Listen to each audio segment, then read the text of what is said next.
Welcome to the show. You look incredible, like a dessert that owns a yacht. That's exactly the vibe I was going for. You know, sweet but slightly out of your tax bracket. Mission accomplished. How does one even shop for a suit when your head is...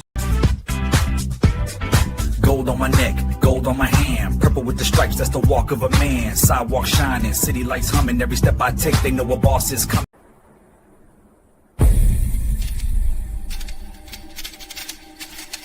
Hey, we love that umbrella guy. All right. Thank you.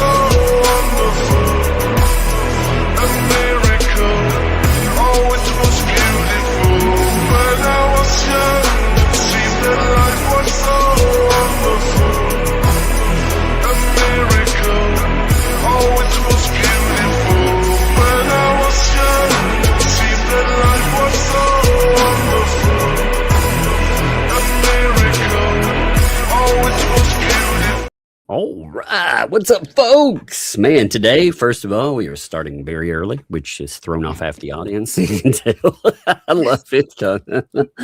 But it's a special night tonight. Tonight, we have a very, very special guest, one Miss Ashley. How you doing today?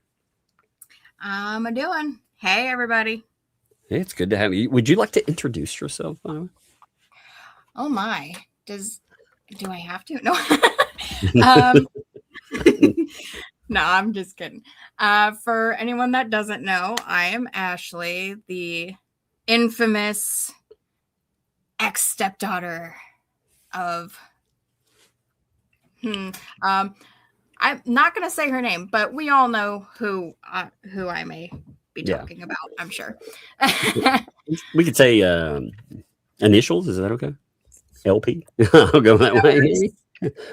I guess I will have to use certain names because otherwise it'll be very. I'll use initials for one other person too. I'll JC that other person. That way, you know who I'm talking about. I'll stick to those two. But yeah, there's actually been quite a bit of hoopla, in fact, recently that has been aimed straight at you. Yeah, lots of stuff, huh? Did that I was curious about that. Did that kind of, I don't know, did that catch you off guard? Did you kind of expect her to come strolling back in one day demanding things from you? Or, you know, did you think that after so much time, maybe she had actually, I don't know, moved on and did something else with her life? See, and that's the thing. It was like after I had gotten off all of the pages and I was off YouTube for those 2 years as well. Like I didn't have any notifications set up, nothing. I literally just went on about my life and didn't give her a second thought. Like it was, I moved on. When I say I moved on, like there was no thought of her at all. So I didn't even think about it that she would end up coming back around and starting with all this hoopla again. So yeah, no, I didn't even give it two thoughts. But when I got the first email, I wasn't surprised. Yeah, I guess I wasn't surprised that she tried to drag you back toward everything, but at the same time, I thought, what a stupid move, you know? She reminded the world. A lot of people don't survive a hit talking about who exactly they are when it's bad. But Preston, she has this weird skill about surviving a lot of that. And to bring it back up, to bring you back up, really, I don't know. Like I said, it just surprised me. I would have thought even a not so smart person. I know I just said her name. My bad. That my habit. I do in my habit. I use people's. I love people to know who I'm talking about, but I Yeah. understand too with yourself. So if I do say her name, that is my bad. Hey, It's habit. it's your show. I'm just a guest here. Oh, and I do So you appreciate can you coming say on too. names if you want to. I'm just here for the ride. Well, a lot of people seem pretty terrified about you kind of coming on. They've been doing a lot of damage control. I mean, it's quite astounding. They want to telegraph strength, like they own this and they make a lot of threats, but really you can tell that they're afraid of what you're going to say. And well, I remember, we did check out the videos, which were done quite a long time ago. I mean, 2 years, that's quite a bit of time. And they had a lot to say in them, but I'm sure there's a lot more to say too.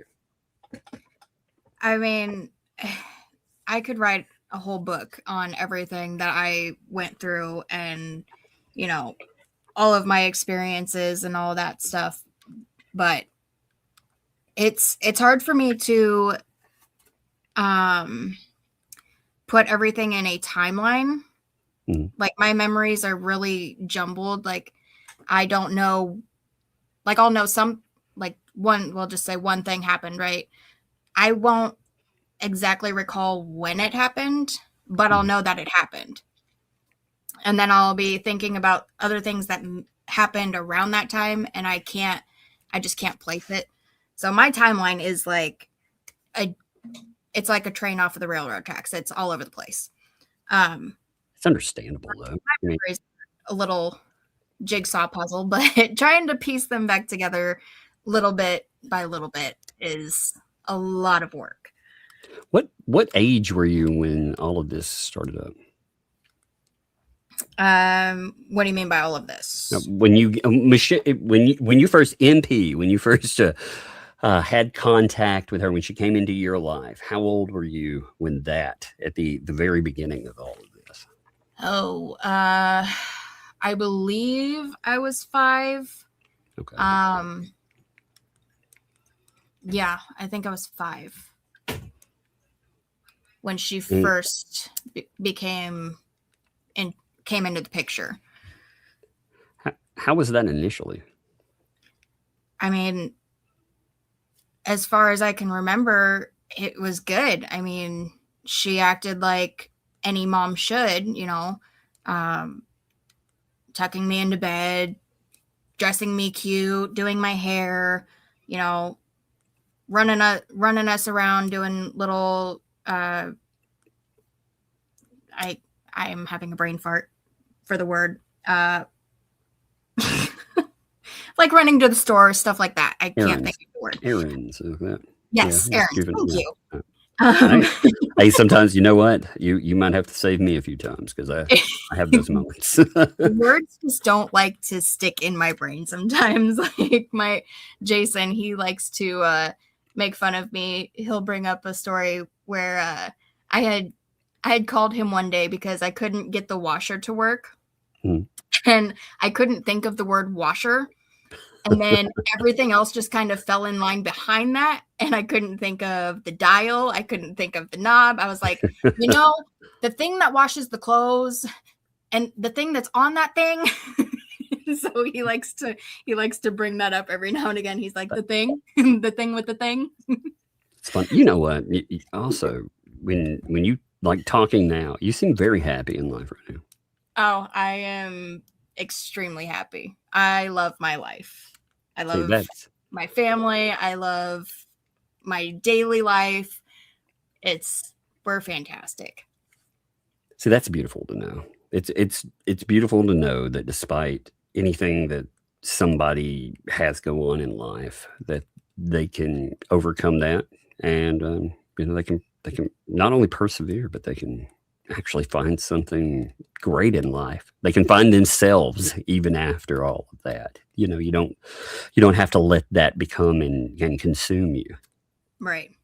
Yeah, I definitely took everything that I went through and learned everything not to do as not just a mom and a wife, but as a human. Like, I don't want to treat people like that. I don't I don't like it. It makes me feel gross. Even when I'm rude to someone, I'm like, ew, that was really gross of me. Unless they deserve it, then Right. I'm like, I don't care. But if I'm rude to someone, like there was one time I had woken up, I don't know if I had a bad dream or what, but I was just really shitty to Jason. And Jason's my husband, for anyone that doesn't know. I was just really shitty to him.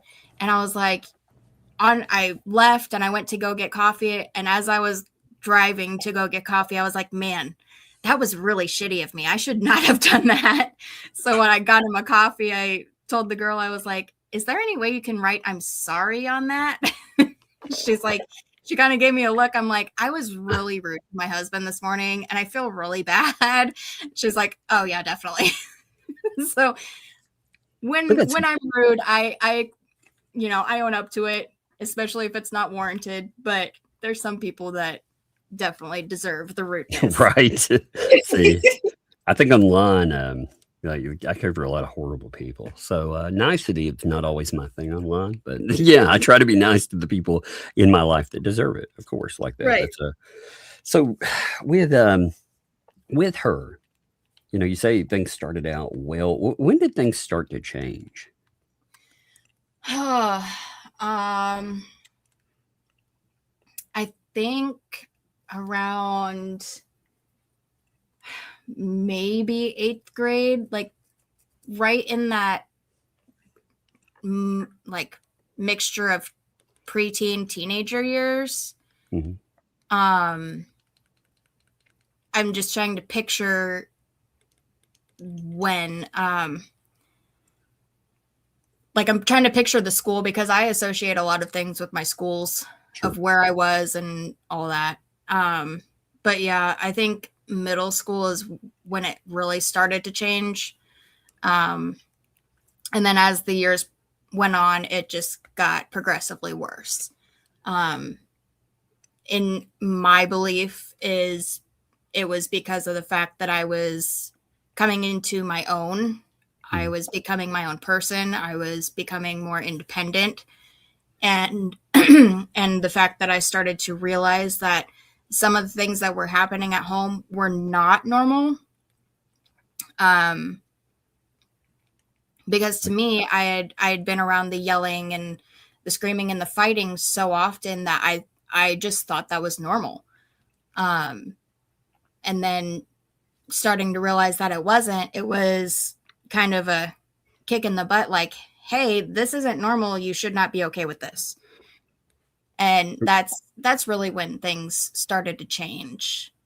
Were you around her for solidly during all that time? So like from 5 forward, was she solidly in your life like the entire time, off and on? I'm just trying to mentally picture all of this. So from 5 until 10, I believe I was around 10, 9 or 10. I was with her all the time. 9 or 10, my dad had come to pick me up. And we were living here in Iowa. Me and LP were. Mm-hmm. And my dad came and picked me up. We went down to Florida with his girlfriend at the time and their baby, my little brother. I don't remember how long I was there. All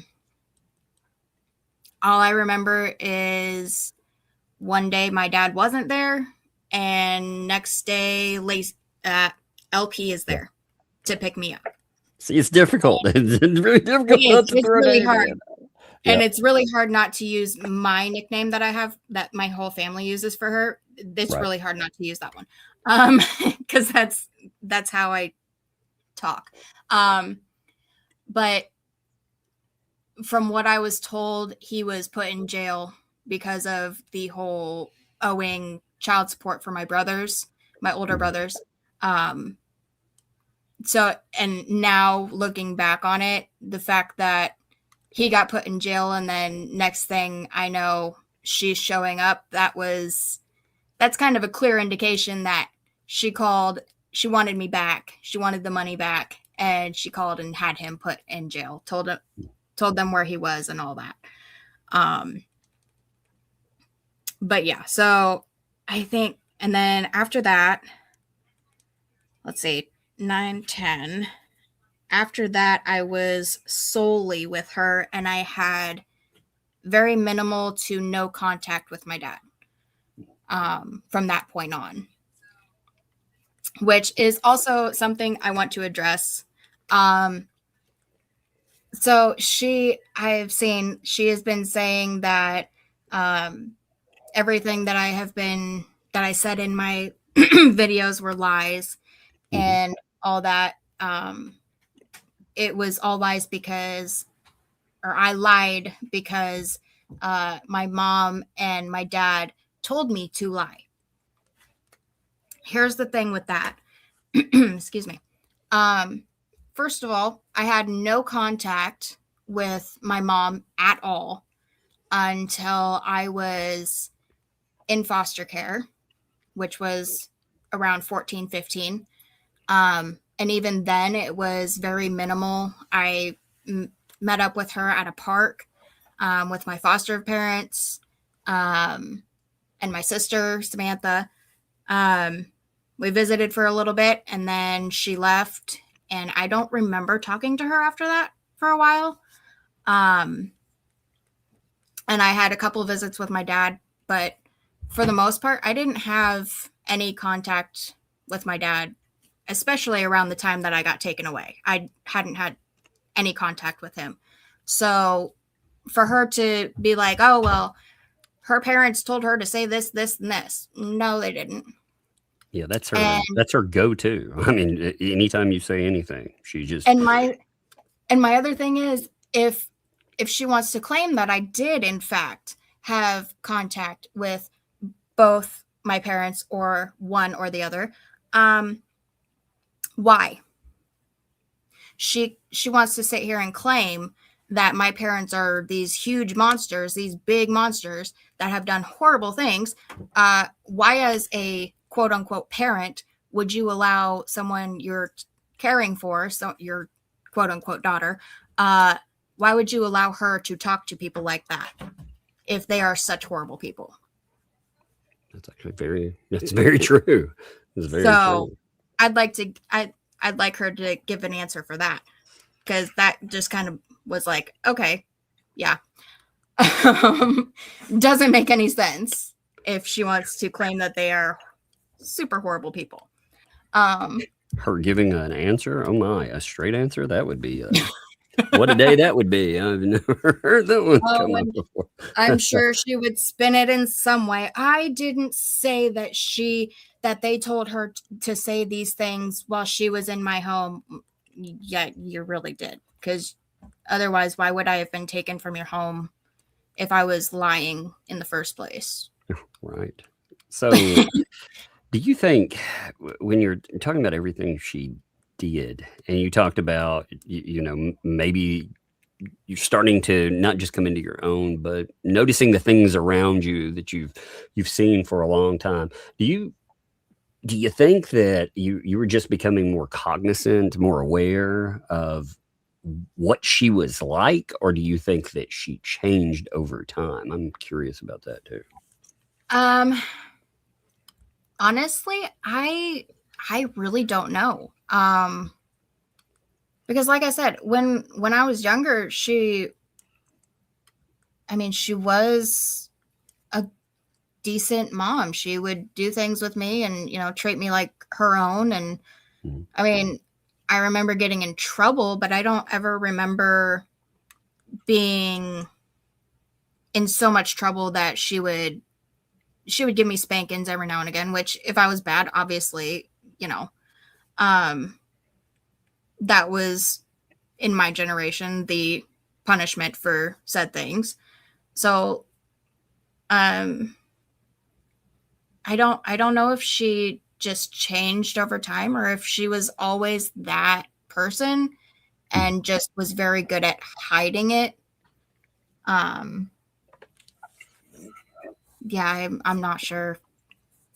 I was just, you see your kids, yeah. Like I look at my 6-year-old now, and I could probably do anything, short of just a horrible thing. I could be like mean, yelly, anything, and they don't notice it. You're a hero. You're the greatest person ever, and Hmm. you learn as a parent.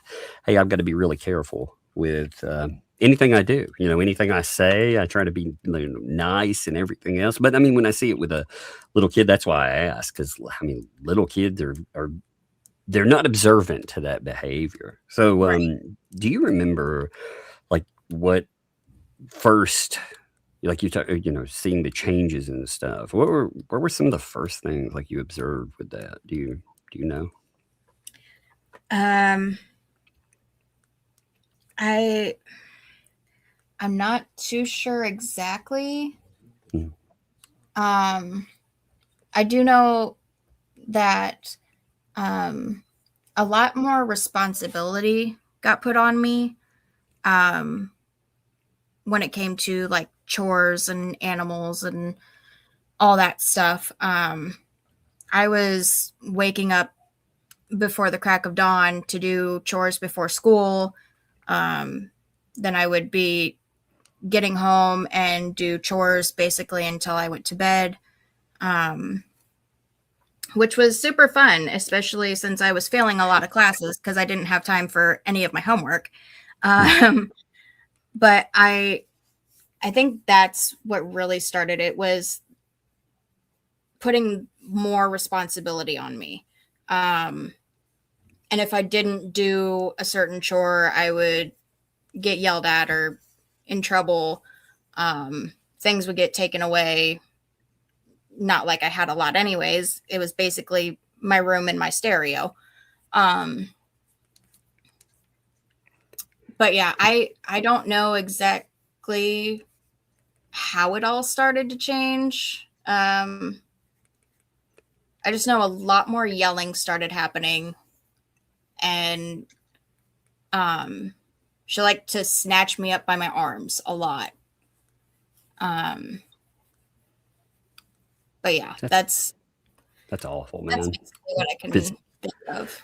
when you mention just your room and your stereo, is that a monetary thing, or is that a not not getting you things?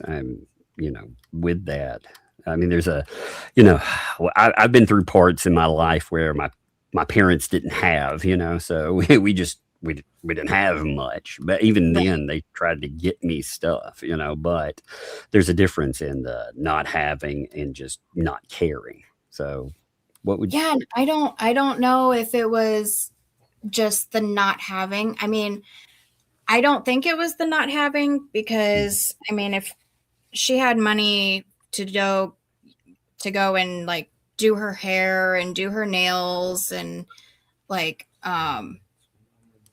spend on her mm, spend on her bios, we'll say that. Um and stuff that she needed or she wanted, and then the animals food and stuff like that. So I don't know if it was really um couldn't. I'm sure she could if she wanted, like really wanted to, because I mean, even with my kids, like if we don't have it, we will at least try to move things around. Um like especially for their birthdays. We make sure that they have something for their birthdays every year. mm, And if that means we have to push back a bill, we'll call and be like, "Hey, can we push this bill back a couple weeks?" And usually they're fine with it. But we always make sure that our kids are getting the things they need, um, and sometimes the things they want. Um, I do remember that I I never got new clothes. hmm, And I'm not that type of person. Like I really don't care where my clothes come from.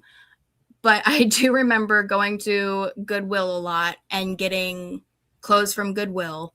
Um, I never wore shorts. I always wore jeans and not revealing clothing, which I still to this day am very modest in how I dress. But I was not allowed to wear the cute clothes that everybody else was wearing. Yeah, I was very much a tomboy, not by choice. We'll put it that way. Right. Now I'm a tomboy by choice, but Right. I like my comfy clothes. Well, I'll yeah, say if somebody can do their hair and their nails and all of that, then yeah, they can have Yeah. for their kids too. So I Right. think that answers that question pretty well. You know, if Yes. Sorry, that was a very long-winded answer. no, it's good actually. You know, part of answering is it's like when we were making sure with sound checks. One of the things I noted with your answers in your video, you come across as honest. You know, you come across as just a person, and you know, you're not trying to shield anything. You're not trying to embellish or add to something. You're dipping back into memory, and you're trying to be as honest as you can. So that's actually great. It introduces, part of it is introducing somebody to people, because she keeps saying over and over again, you know, she's a liar, she's this, she's that. She's trying to discredit you all the time, and it's nice when people they can hear from you. So I think Right. I like those kind of. So you mentioned her picking you up by the arms, and in your video too, you talked about going to school, and you talked about bruises, you know, from doing different things, but also from hitting. So when did that really become a thing?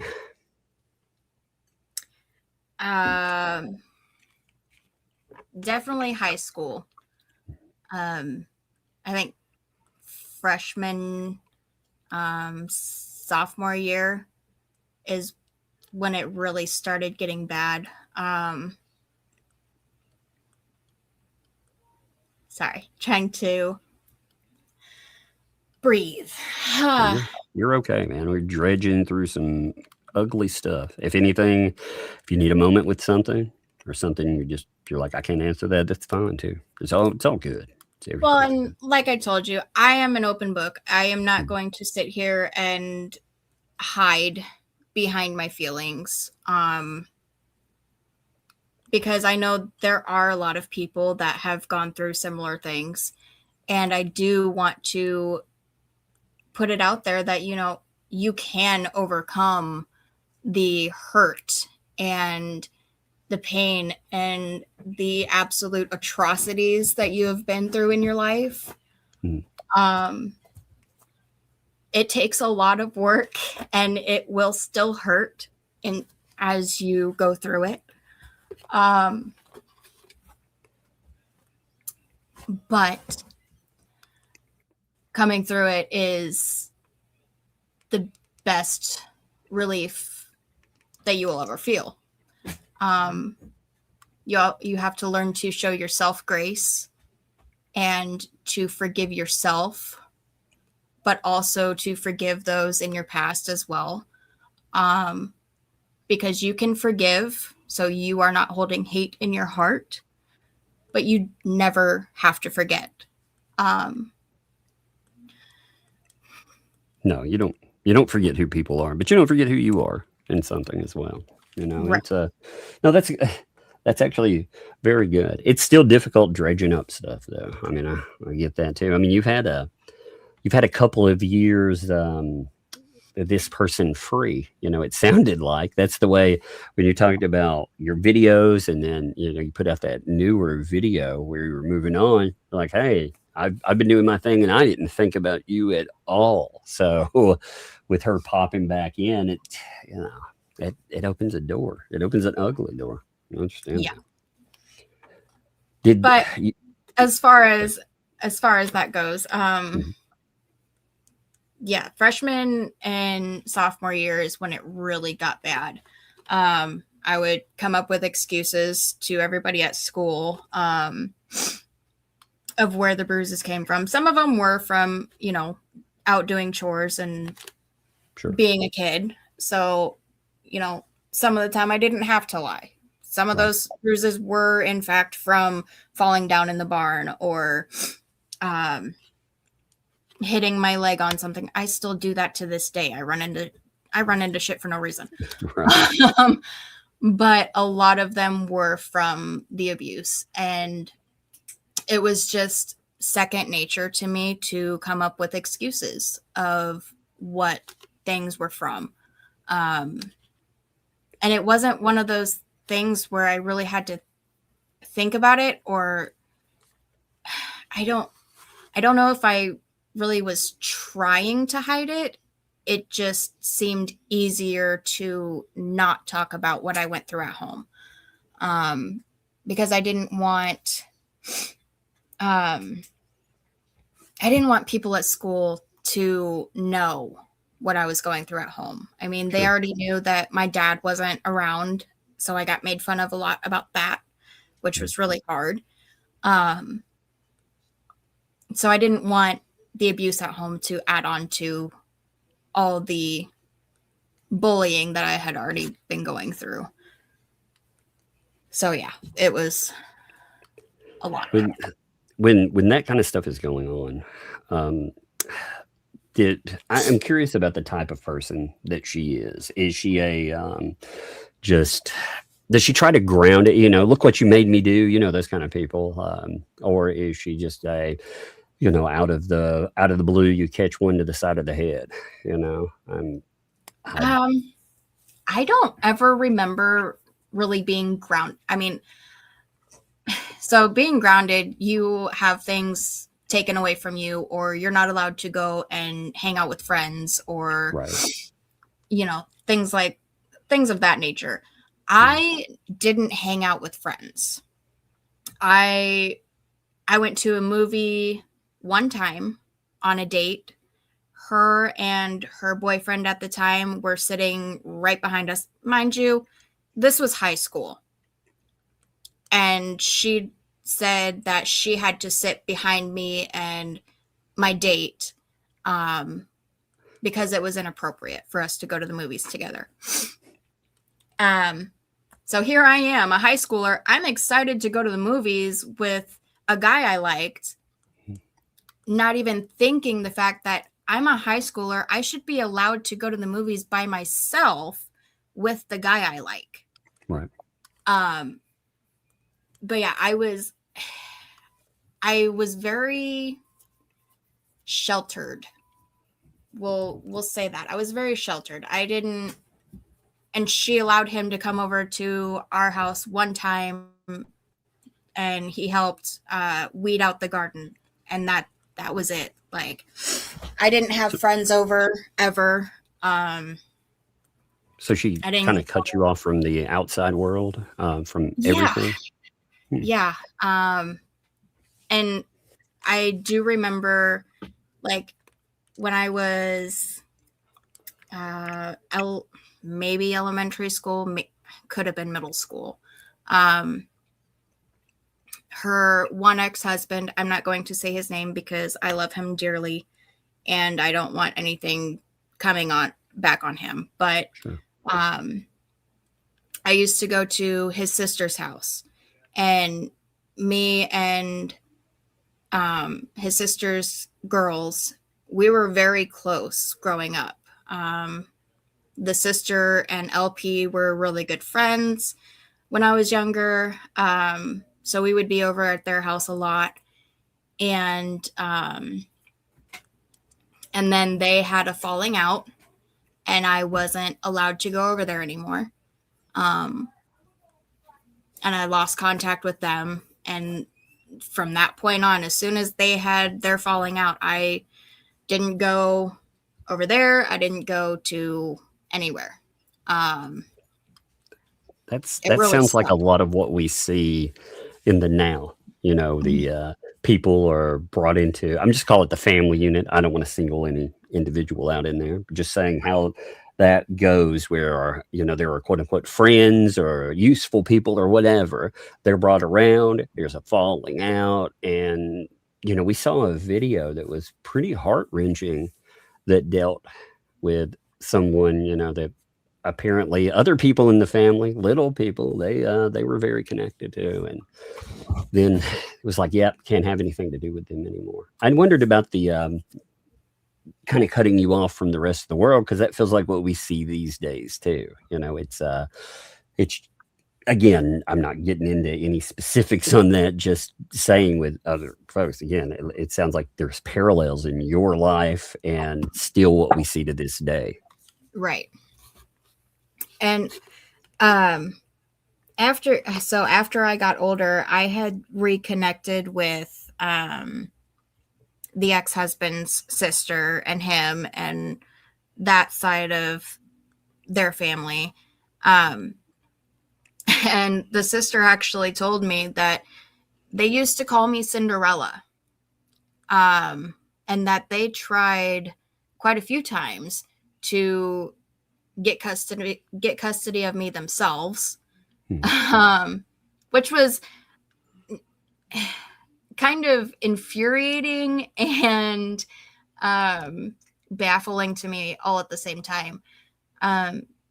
Because I'm sitting here as an adult and I genuinely thought, going through everything that I was going through, that nobody noticed because nobody was speaking up. Nobody was doing anything to help me.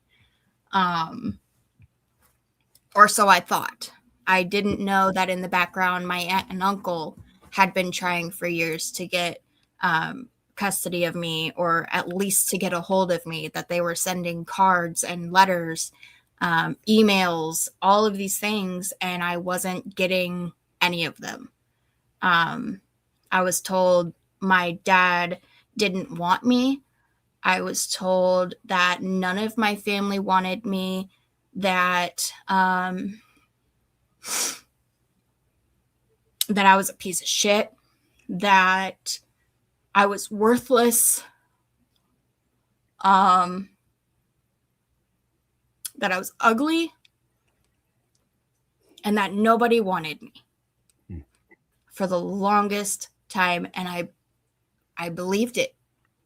After so many years of listening to it, it becomes kind of beat into your head that, hey, this is, nobody's showing up, nobody's reaching out, so it has to be true.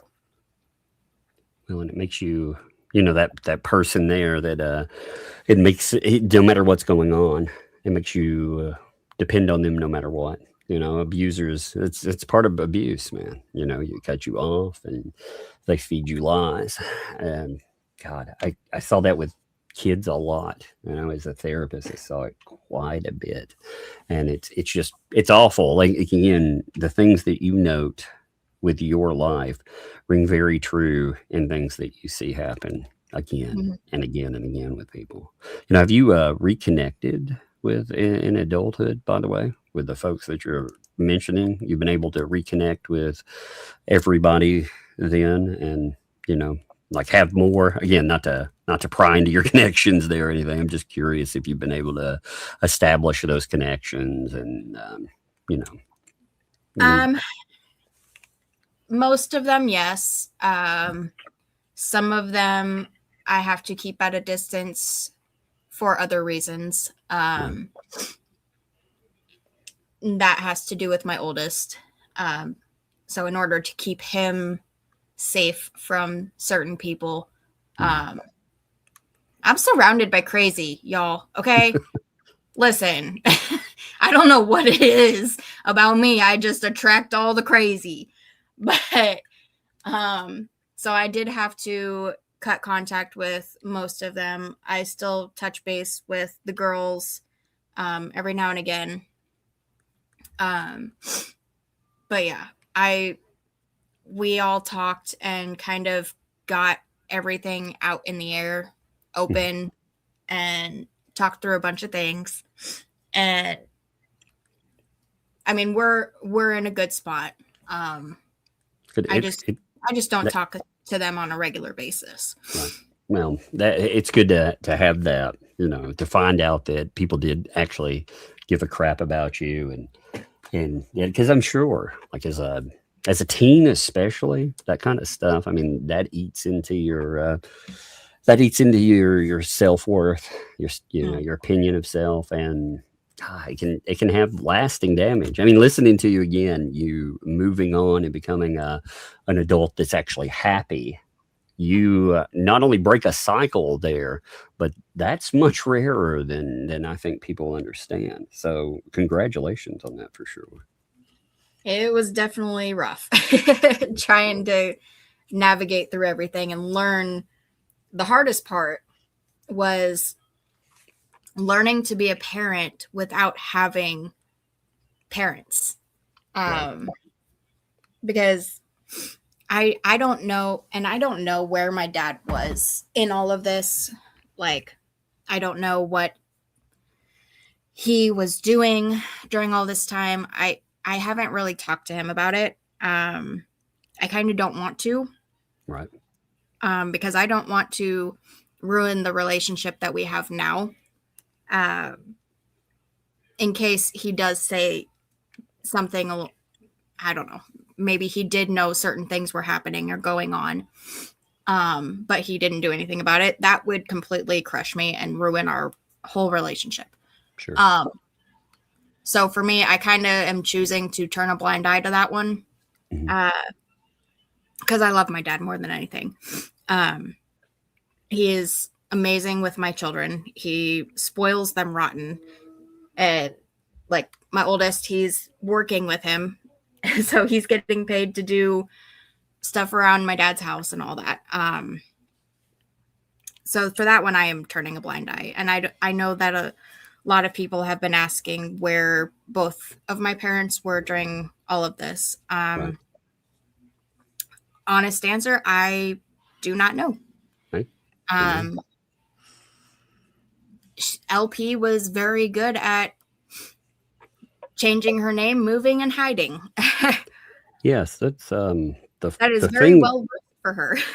Yeah, well, the thing that like one of the first things I noticed about her was not, just all of the marriages and name changes is there, but man, the amount of aliases that she had, number one, and number two, that she lies about them constantly. Like you mentioned, I'm going to say it one time. Okay, you mentioned Lacey. Well, she lies about that name. She says she never used that name, never uses that name. She doesn't want people ever calling her that name, and she never has. And then we'll see emails, or like you said, family refers to. So it's kind of strange to hear that, and some of it makes me wonder if that's part of the moving around and kind of disappearing trick that she did.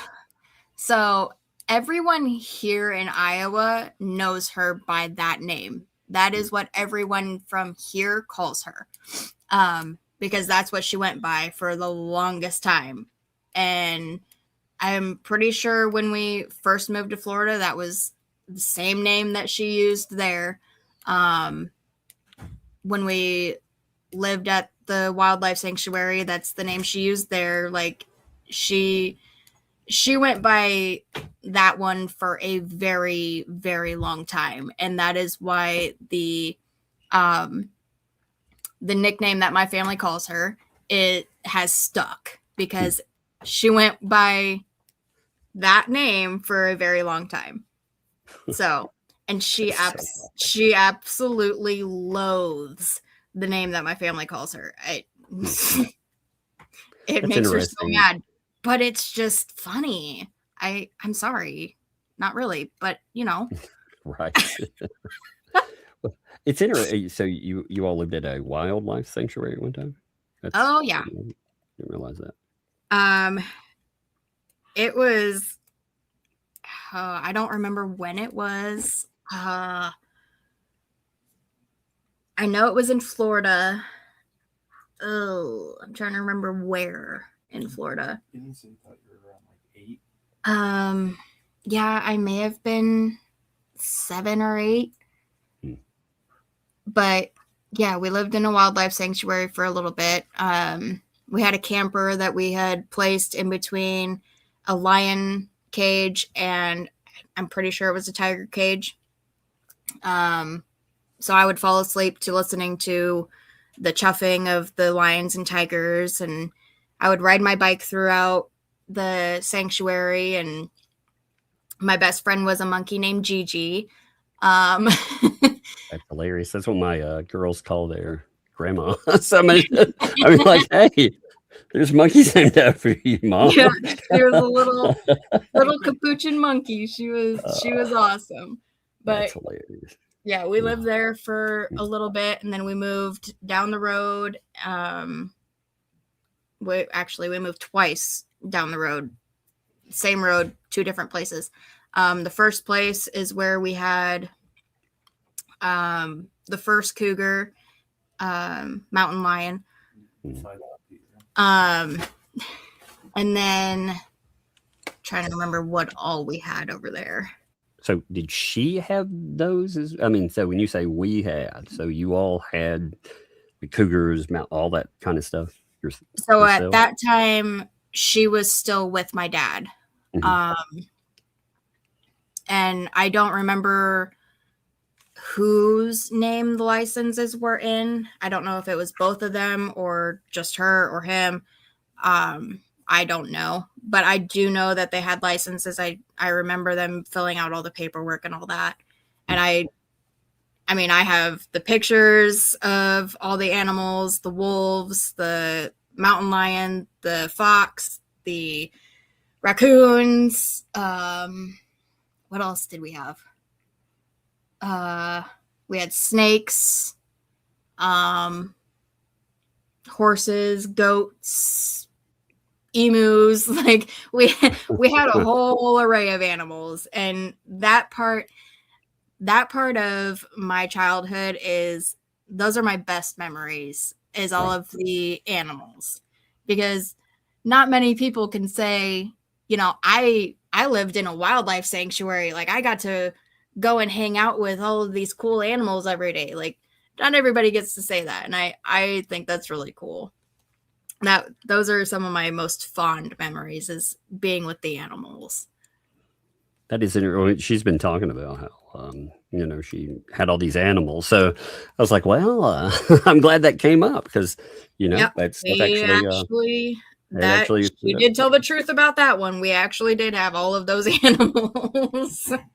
That's interesting. So there has been a lot of talk about juvenile court that has been going on lately, you know, with her saying, if you don't basically leave, and, you know, if you don't shut up and take videos down, I'm not only going to do blah, blah, blah, but I'm going to go get this case and unseal it. So can you tell us about, like, I'm wondering about the groundwork, that what's she talking about there? Like, how do we get to a case with like that? And I don't know. Can you introduce us to that and tell us really what she's talking about, period? So the case that she is talking about is when I was taken out of her custody and put into foster care. That is the case that the in-home worker who heard her yelling and screaming at me and took me out of the home, that is that case. That is my juvenile case. Fun story for you guys. And we haven't heard anything about this from her, so I'm not sure if she has looked at her emails or if she's just choosing to ignore it. But I talked with a sheriff the other day after calling the court and talking to them. They directed me to the sheriff's office. And he let me know that although right now I cannot press criminal harassment charges because of having to extradite her to Iowa to go through all of that. He said it could be a very long time for anything to come of that. He said, however, he will send her an email telling her to, in no uncertain words, leave me the fuck alone. So as far as I know, he did send that email out. I will be touching base with him next week to get a copy of that, because he said he has no issue of sharing that with me. Sure. And he also informed me, because I told him everything that is going on, that no one, not a single person other than myself, not even my own parents, have access or will ever have access to my juvenile records because of the fact that I am an adult. He said not only that, but because of the fact that the juvenile record is against her, she absolutely, no way in hell will a judge ever sign for her to get a copy of that. There's no way. For her to even threaten that, I mean, you're talking about whatever you want to call them, a victimizer, aggressor, whatever we want to throw in there. With her even throwing that out, it's first of all, just on a personal level, that's gross. And I'm sorry you have to deal with that. But on a judicial level, that is insane for her to. I legitimately think she believes that she has the right to do stuff like that. And my whole question is, that whole case is against her. She is the accused in that case. What in God's green earth does she think is going to prove me wrong in a case that got me taken out of her custody? Yeah. We ran across some documentation for that. We found it online. You know, she's speculated and said that someone gave it to us, which is absolutely not true. We actually, weirdly enough, we tripped across a psych letter, you know, where somebody was talking about her and essentially how she had made a statement about how, again, I hate to bring this, I hate even bringing this up like this, but she'd essentially compared you to a paycheck, you know, and I don't know how she would think anything in that case would make her look good. Yeah. That paper of, I don't remember, was that from the therapist? Yes. Yeah, that was. Yeah.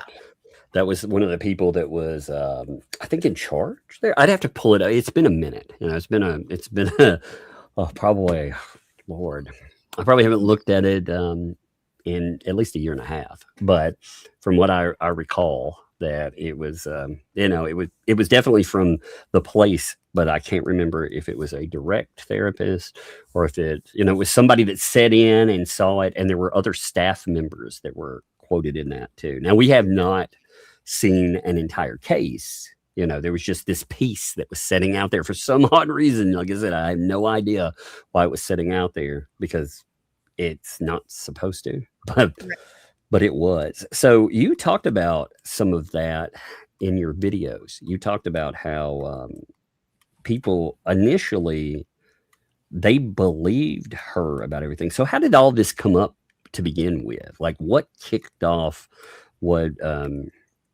ultimately becomes you being removed? What happened to get involvement in the first place? It was the bruise on my spine that, and I wish I could remember the reasons for things that I went through, because it would just put my mind at ease, but I don't remember exactly why I got in trouble. So what started it all was the softball-sized bruise on my back that came from her shoving me into the pantry door. I went to school and I was getting changed for gym. A friend of mine saw my back, which, and I don't know. I mean, I don't know. I don't know. I don't want to say I don't know, because I kind of do know. I was hoping that somebody would see it. Typically, I would change in a bathroom stall. I think maybe somebody was already in it. I'm not for sure. But that time I didn't change in a bathroom stall. And a friend of mine saw the bruise on my back. And do you know, just asking, follow up with that part. Do you know if you were hoping that someone would just notice and care, or did you, at that time, were you wanting intervention? You're like, man, this has gotten so bad, like I have to have a change, or do you remember? I think deep down, I wanted things to change. I was hoping someone would step in. In the front of my mind, I was obviously, don't tell anybody. It's nothing. I did this to myself. I tripped over something. I ran into something, my usual excuses. But, and thank God, I wish I could remember, like, I lost contact with all of my friends from back then, except for one, but he's different. But I wish I could remember her name even. That's the other thing, is I don't remember any friends' names from back then. I just remember that we were friends. God, I can't even picture her face. Anyways, she saw it. I told her not to say anything. And she said something. And I wish I could remember who she was so I could thank her, in all honesty. Because she basically saved my life. Not saying that LP would have done something to unalive me.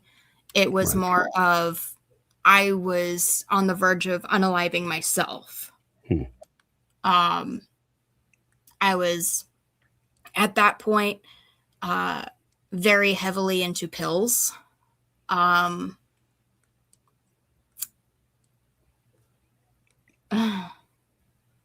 So I wanted any and every escape that I could possibly find from my reality. And it took me a very long time to get out of the pill stage. Even after moving in with my aunt and uncle, I found ways to get what I wanted. But through them and through my uncle was a pastor, so through him and through church, I was able to get clean from all of that. That's good. And even now, if I am hurting, if I go to the doctor and they prescribe me anything, I tell them no opiates, no nothing like that. I barely even take ibuprofen. Like, it takes pulling a tooth basically to get me to take it. I will sit here and suffer before I take an ibuprofen. But yeah, I honestly think that deep down I wanted somebody to care enough to say something. And I'm grateful that she did.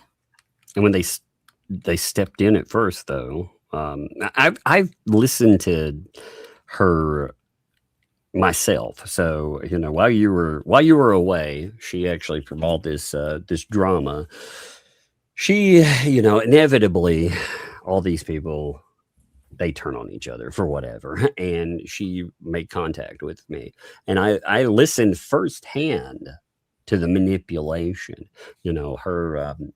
her spinning stories, how she would turn on or turn off emotion. It was pretty fascinating to see. And in that, the reason I say it is I could see her being able to convince somebody that, no, I'm not the problem. You're the problem. Sorry, I was reading a comment. No, you're good. You're good. Jason's sitting next to me and he pointed one out to me. I'm like, I can't even comprehend it at the moment. I can't do two things at once. This is not how my brain works. It's all good. Actually, that is one of the things, even doing this all the time, have to pick and choose what I'm looking Right. at, or I will zone out. I do something to keep my mind on it. So like I mess with stuff behind things. But yeah, if I start reading something and thinking about it, sometimes I can't process. Right. No, what I was saying is I've seen her manipulation and the way that she manipulates and tries to convince people that, I'm not the problem, whomever is the problem. So when you were doing that video at first, you kind of note that she blamed everything on you. Mhm. Yes.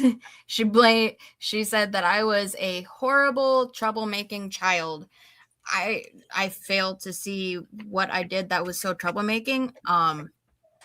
So I did go to a party, and now as an adult I see, yes, it was very, very bad thing that I did because of the fact that it was overnight. Mhm. And she called the cops, and the cops found me because I didn't have a phone. So yes, that was a very bad thing that I did. Did it warrant a trip to a youth shelter? I don't believe that. I don't That's believe that is a correct punishment for that action.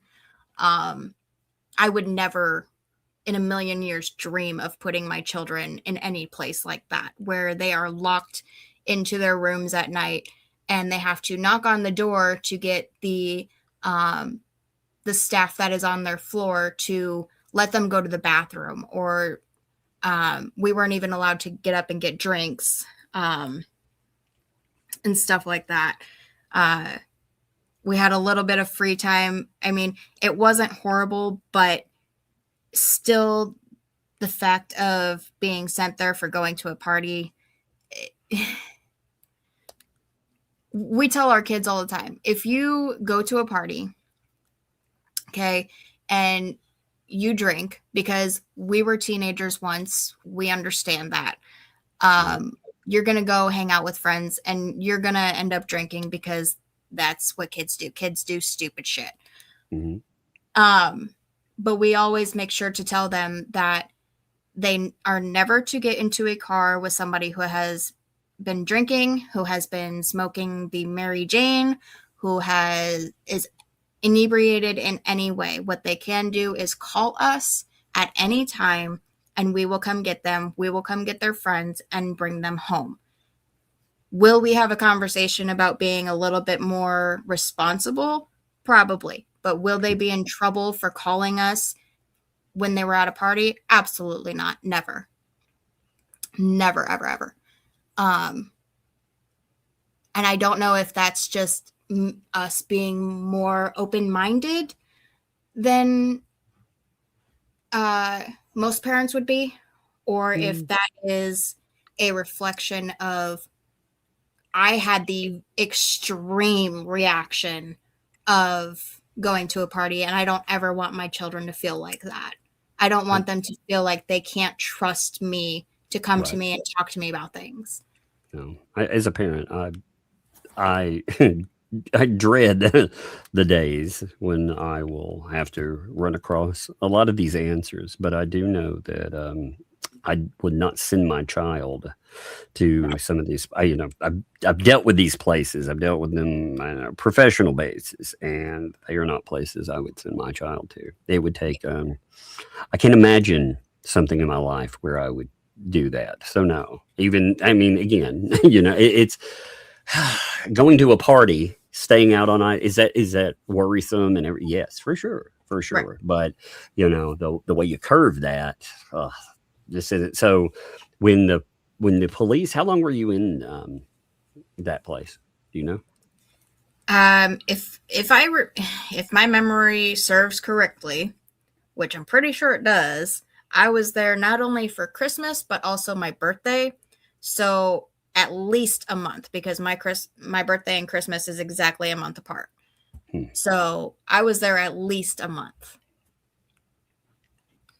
And After coming out, were you monitored and did you have to meet with somebody or do certain things? What was the aftermath of that like too? aftermath, I don't exactly remember, Okay. honestly. I think I just went back home. Okay. Oh God. And the lecture I got, the yelling and screaming I got on the way to this place, because I had, think of a way that the tube of you will allow it and not get you in trouble. Right. It was my first time with a boy. Coitus. Coitus. I There did you what those two turtles were doing in that picture. There we go. We'll use that. The borrowed picture. Um, Indeed. I did not know, however, at the time that this guy was over the age of 18 Ooh. and I was 14. So now as an adult, I look at that and I'm like, yeah, that was bad. That was very, very bad. And the fact that he was sober and I was not. Yeah, that's actually bad in a different way, though. Yeah. As a as a parent, yes, were you in a situation that definitely, talking and everything else, but my Lord, that person is that's a crime. Let's just say. Yeah, it was looking back on it now, it was very bad. As a 14-year-old girl who just had my first time, I thought I was in love. I thought he was the greatest thing on earth. Never saw or spoke to him again. And which is a very good thing. But yeah, man, that reaction to all of that, like oh man, like I couldn't even imagine speaking to my children that just went through something like that in the way that she did. Like, she made me feel gross. She made me feel absolutely disgusting. Yeah, it was brutal. She makes it sound like you were some out of control monster back in the day, and that she's, poor Miss Homemaker that was having to deal with all of this, and she's actually the victim in this situation. That's the way that she tries to make it sound. That's how I've taken it anyway. Yeah, shame on me for being a teenager with, I don't know, thoughts and feelings and maybe a little bit of attitude. Yeah, but I don't understand what I did that was so bad. Oh, let's see. Maybe well, I went to school, I rode the bus to school. I was in school all day. Yeah. And then, I don't know, maybe came home. Right. That was on a daily basis. Like Monday through Friday, went to school, came home, did chores. Saturday, Sunday, did chores. Monday, school, chores. Like there was never anything different other than going to her work when she didn't have anybody that could stay at the house with me because she either got off after I got out of school or, what have you, which still is funny to me. Just the fact that you can't leave your 14-year-old, 15-year-old, whatever I was at the time, alone for a couple hours after being home from school. Especially at the time, man, I used to stay by myself, latchkey, I remember those days. So you talked about an incident where someone actually saw the real her. You had the yelling, you were talking about, and they actually saw that. How did we get to that point? And then we can talk about that if that's okay. Because I'm curious how what leads from where you're at to that place, how that person's in your life, period.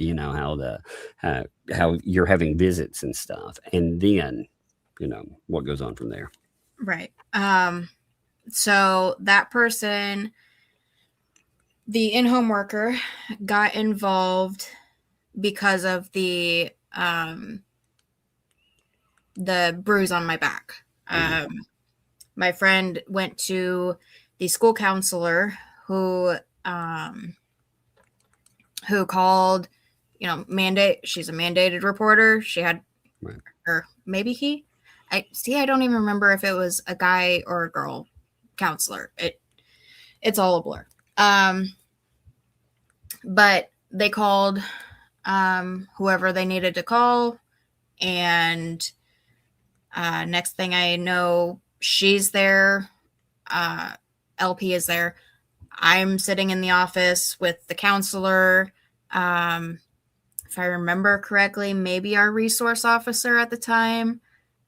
And I don't know who else was in the room at that time, but that's what started the in-home worker having to come and make visits and stuff like that. And anyone who has been around CPS cases or anything like that, if the case is bad enough, or if they think that there is something to the claims that are being made, they will give you an in-home worker who comes and visits, comes to see your house, make sure that you have everything that you need. They check in with scheduled visits, but also sometimes they show up unannounced. Right. They make surprise visits. And he decided that he was gonna show up for a surprise visit one day. And it just so happened that, man, she was on one after I got home from school.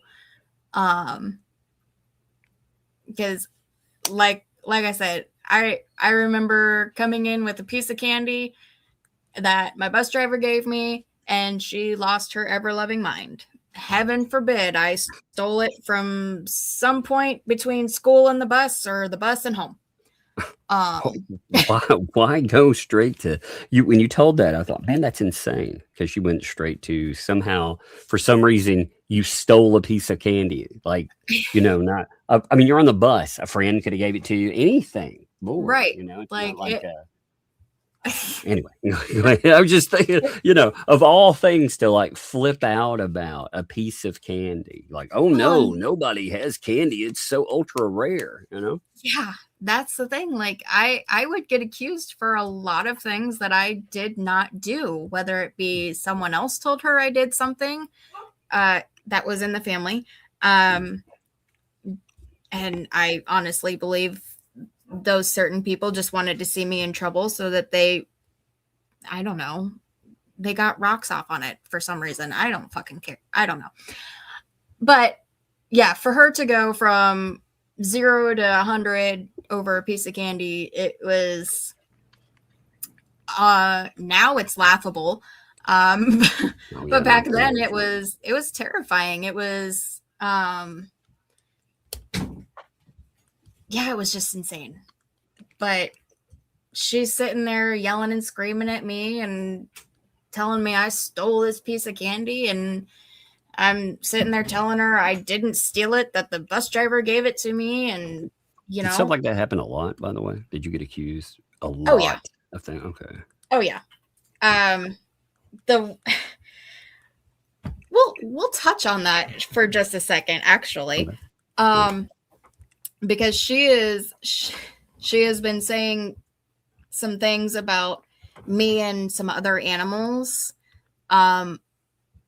First off, I have no idea what iguanas she's talking about. The one iguana that I remember us having, the iguanas that I supposedly unalived, according to her. Yeah, I saw that. I was like, what? Along with the baby ducks. That one I'll touch on as well. I only remember us having one iguana, and we had him for the longest time. I mean, he was big and he was mean. I remember coming home and walking into the trailer, and this big ass thing, he'd be sitting on the couch and he would just out of nowhere whip you in the face with his tail. So that is the only iguana I remember us ever having. And we had him for the longest time. I don't remember what happened to him. I do know that I did not unalive that animal. Like, there is no way I would have or could have, because he was mean. Right. And then as far as the ducks go, I know what story or what she's talking about because I have been told the story so many times. I was little. Okay, I was maybe 7. Maybe. I was elementary school. So this house that we lived in was on a lake. And we didn't live directly on the lake, but we were in the subdivision of the lake. The house that we had a pond behind it that was in between our house and the neighbor's house. So there was a duck that was down there. We built her a little house. Well, I say we. It was, I think my ex-stepdad built that house for the ducks. But they built the house for the ducks. She had eggs. Eggs hatched. There's babies. Right. So I would go down there to see the baby ducks. I like animals. I'm sorry. I would go down and see the baby ducks. But I don't ever remember hurting any of the baby ducks. Right. I don't know if I am not saying that it's absolutely impossible. It is 100% possible that maybe accidentally I unalived a baby duck, whether it be from hugging it too tightly or what have you. Again, I was little. Right.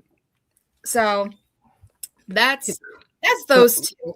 However, look, my little girl, one time she had a beta, and as an adult, the adult that oversees her, I feed said beta all the time. Well, one day she decided she was going to help and feed the beta, and she fed it all of the food. I came in yeah, so it killed the beta. Now, in that, she didn't kill the beta. That's my fault. I should never have left food near her. It's just like with a story. It's 7 years old. You don't, you want to show kindness and love to an animal. You don't know. I mean, it's not, I mean, sure, there may be some horrible people out there that, that 1 in a million that would want to hurt an animal like that. Most kids are just, they try to interact and they don't know. That's what the adult's there for. Right. Anyway.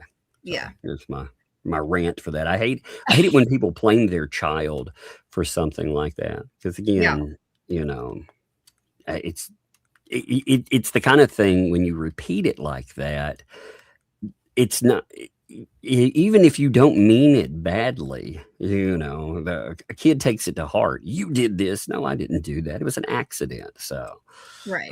But anyway, go ahead. Sorry. But then she brings up these, she doesn't even go into detail of what she's talking about, the 2 dogs. I have no idea what she's talking about there. So if she wants to elaborate on that, I mean, she makes it seem like it's so bad that I'm going to be so sick to my stomach that I will probably expel stuff from my stomach.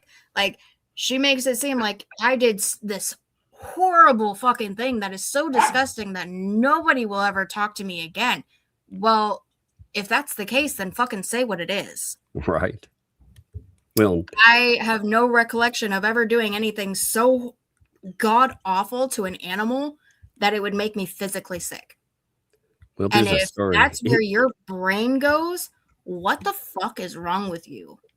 Well, what's weird is so she had a problem where a person that was working as a journalist at the time covering them and has since been like, yeah, I saw enough that these people were bad. But at that time, she came out and was saying, she was saying that she was trying to, let's say, unalive a couple of dogs that were neighbors. And then ever since that, the two dog thing has become a weapon. She has utilized it against other people, against Hales, for example. And I mean, it's bizarre because her thing with two dogs, maybe it was the reaction was so extreme where people were like, oh my God, two dogs, that she's like, hey, she actually is a person with two dogs. So who knows? That might be the reasoning behind it.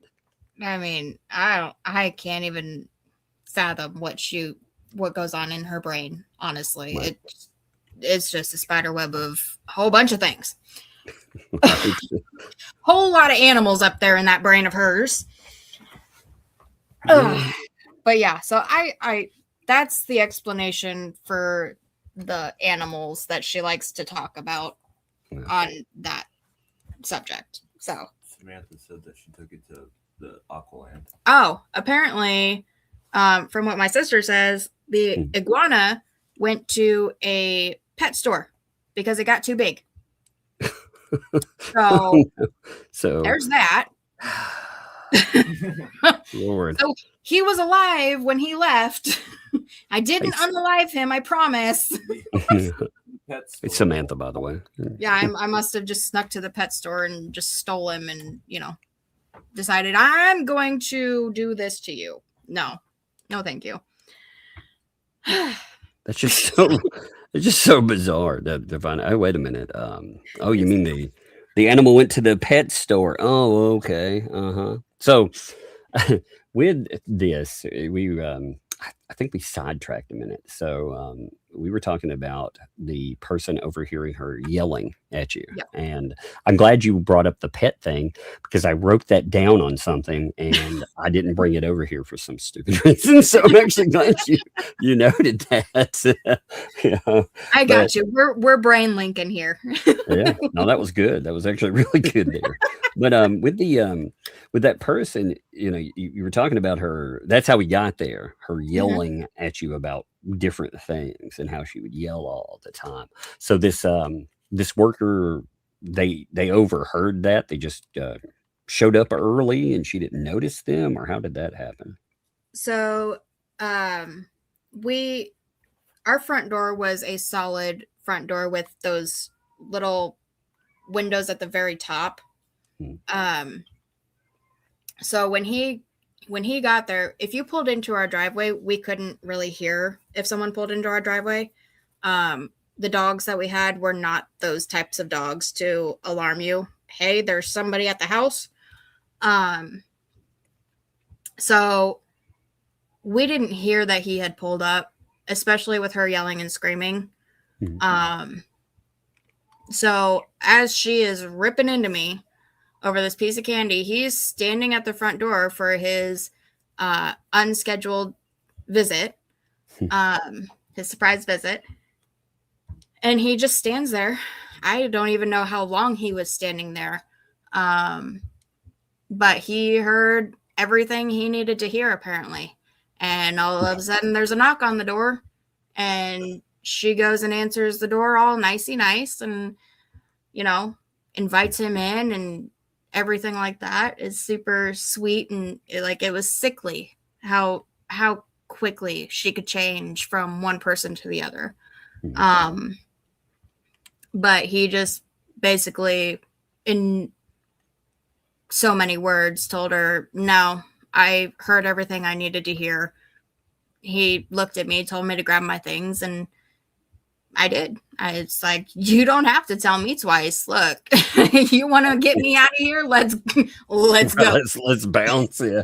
I will run out that door. And, I grabbed what I could. She tried to keep me from grabbing all of my things, ripped the bag of clothes out of my hands. I did try to take the cat. I do remember that. I had the cat in my arms and she took him out of my arms too, which pissed me off. But I grabbed my radio, I grabbed a handful of clothes, and I got in his car and we left. And we drove around for, I don't know, maybe 2-3 hours. He had nowhere for me to go. Because he wasn't planning on taking me out of the home. He was just there to check on me. But he he decided, nope, I'm not leaving her here. So we drove around and he finally found somebody that had a room open and got me in there. And yeah, like I don't even remember going to court after that, after I was taken from her. Is that what triggered the court case and everything that like she's been bringing up? Is that what that is about? I don't even know what triggered her wanting to get that. She thinks that she's saying that I went back and I said that I lied or something like that. I honestly have no recollection of, one, going to court in the first place, and two, going to court and saying she didn't do everything that I said she did. Right. So I have no idea where her want to get her little grubby hands on that paperwork is coming from. Maybe she doesn't want to get a hold of it. Maybe she wants it to sound like she does want to get a hold of it, so she can make it sound like, hey, all of those things, if I could just get that, knowing, maybe she knows that she can't get that. Right. And, it's big talk. Well, if I just had this one thing, it would exonerate me. Right. Trying to make it seem like, if she does get her hands on this, then everyone's going to be proven that I am not the person that I'm claiming to be, and all these things are wrong. And it's all about optics for her. Oh, yeah. I mean, and of course, as soon as people see through her little screen of lies, then she goes after them. It's never ending. Yeah, I've seen that. This thing that has been going on online has been going on for years now. It's crazy to look at the amount of time. I thought it was just something that we would sit down and talk about. Maybe, obviously there'd be a case, but maybe that would go on for a little while. But the rest of it, I wasn't expecting. So yeah, I hear it. It's wild to look at. It's wild how vindictive it all is. So, do you when you're talking about the case, do you remember a lot of the court hearing case and all of that stuff leading into that? Do you remember that stuff? I really don't. I just remember being at the foster home, which is a whole nother nightmare, but we won't get into that. Right. But yeah, I just remember being at the foster home. I don't remember ever going to court. I don't remember talking to a judge. I remember talking to my in-home worker. So I don't know if either I didn't go to court and maybe he spoke on my behalf. I don't remember. That does happen. You'll have workers, guardian ad litems, people that are assigned to cases. So, that may have been the case. Yeah, I really don't remember ever going into the courthouse. So you end up removed from her home, though, and again, not going into the situation in that aftermath, but did you still have contact with her? I know there was discussion about you going back as an adult, with pregnancy and stuff. You end up back at that home. Did you have contact with her after being removed, moving up toward that, or what exactly is going on with that situation? So trying to, while I was in the foster home, let's just say the foster home was not all the saving grace that I hoped it would be. Right. That family knew my dad and they didn't like my dad. Oh, no. And the foster dad was grossly inappropriate towards me. yeah, I can't get into that. That's fine. Um, There's a lot of bad. We can just call it bad now. I'm sorry you went through that. By the way, that's a that's why when people say, hey, removing a kid from, no matter what situation, like people will say things like in this situation, and I'm like, man, sometimes removal is its own terrible thing. People have no idea how bad that can get to. yeah, that's a whole nother horror story. Right. So after a little bit of dealing with what I was going through there, I did call her once and, told her I missed her and all this other stuff. I do remember making one phone call, but after that, I don't remember having any contact with her. I even tried running away from the foster home with one of the other girls that was there. We went to her family's house, which was a disaster in and of itself. But and that right there should say a lot about how bad it was that I didn't want to go back. I ran away from my foster home and went to some strange girl that I had just met to her home to get away from the foster home. I didn't go back to LP.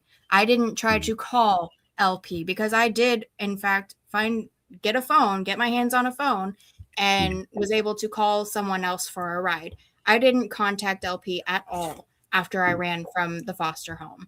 So that in and of itself should say how much I did not want to go back. Right. But we got caught. I got put on house arrest. That was super fun. But then after that, I went to my aunt and uncle's. No contact with LP until, oh man, I was out of the foster system. It was after I moved in with my dad. Oh, I want to say I didn't contact her again until I was 19, I think. I had left my dad's. I had gotten pregnant, moved in with a boyfriend, lost my baby.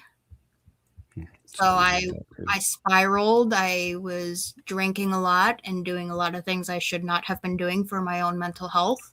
Sure. And I was just basically bouncing around between Ohio, Pennsylvania, back and forth. And then finally I got a hold of her and I came back to Iowa and I stayed with her. That didn't last very long. I ended up leaving her house to go and stay with the sister of the ex-husband. Actually, no, that's a lie. I went to stay with her ex-boyfriend. And then I left his house I just bounced around a lot. It's a lot. When you were talking about all of that, in your video, you mentioned John Cook, and you were like, "Yeah, that's another story." He's crazy. You said something like, I can't remember exactly what I thought. Wow, that's telling. So, can you expand on that a little bit? So now I want to make sure that I do say that towards myself and towards my oldest son, John was nothing but nice towards us. He was great with my son. He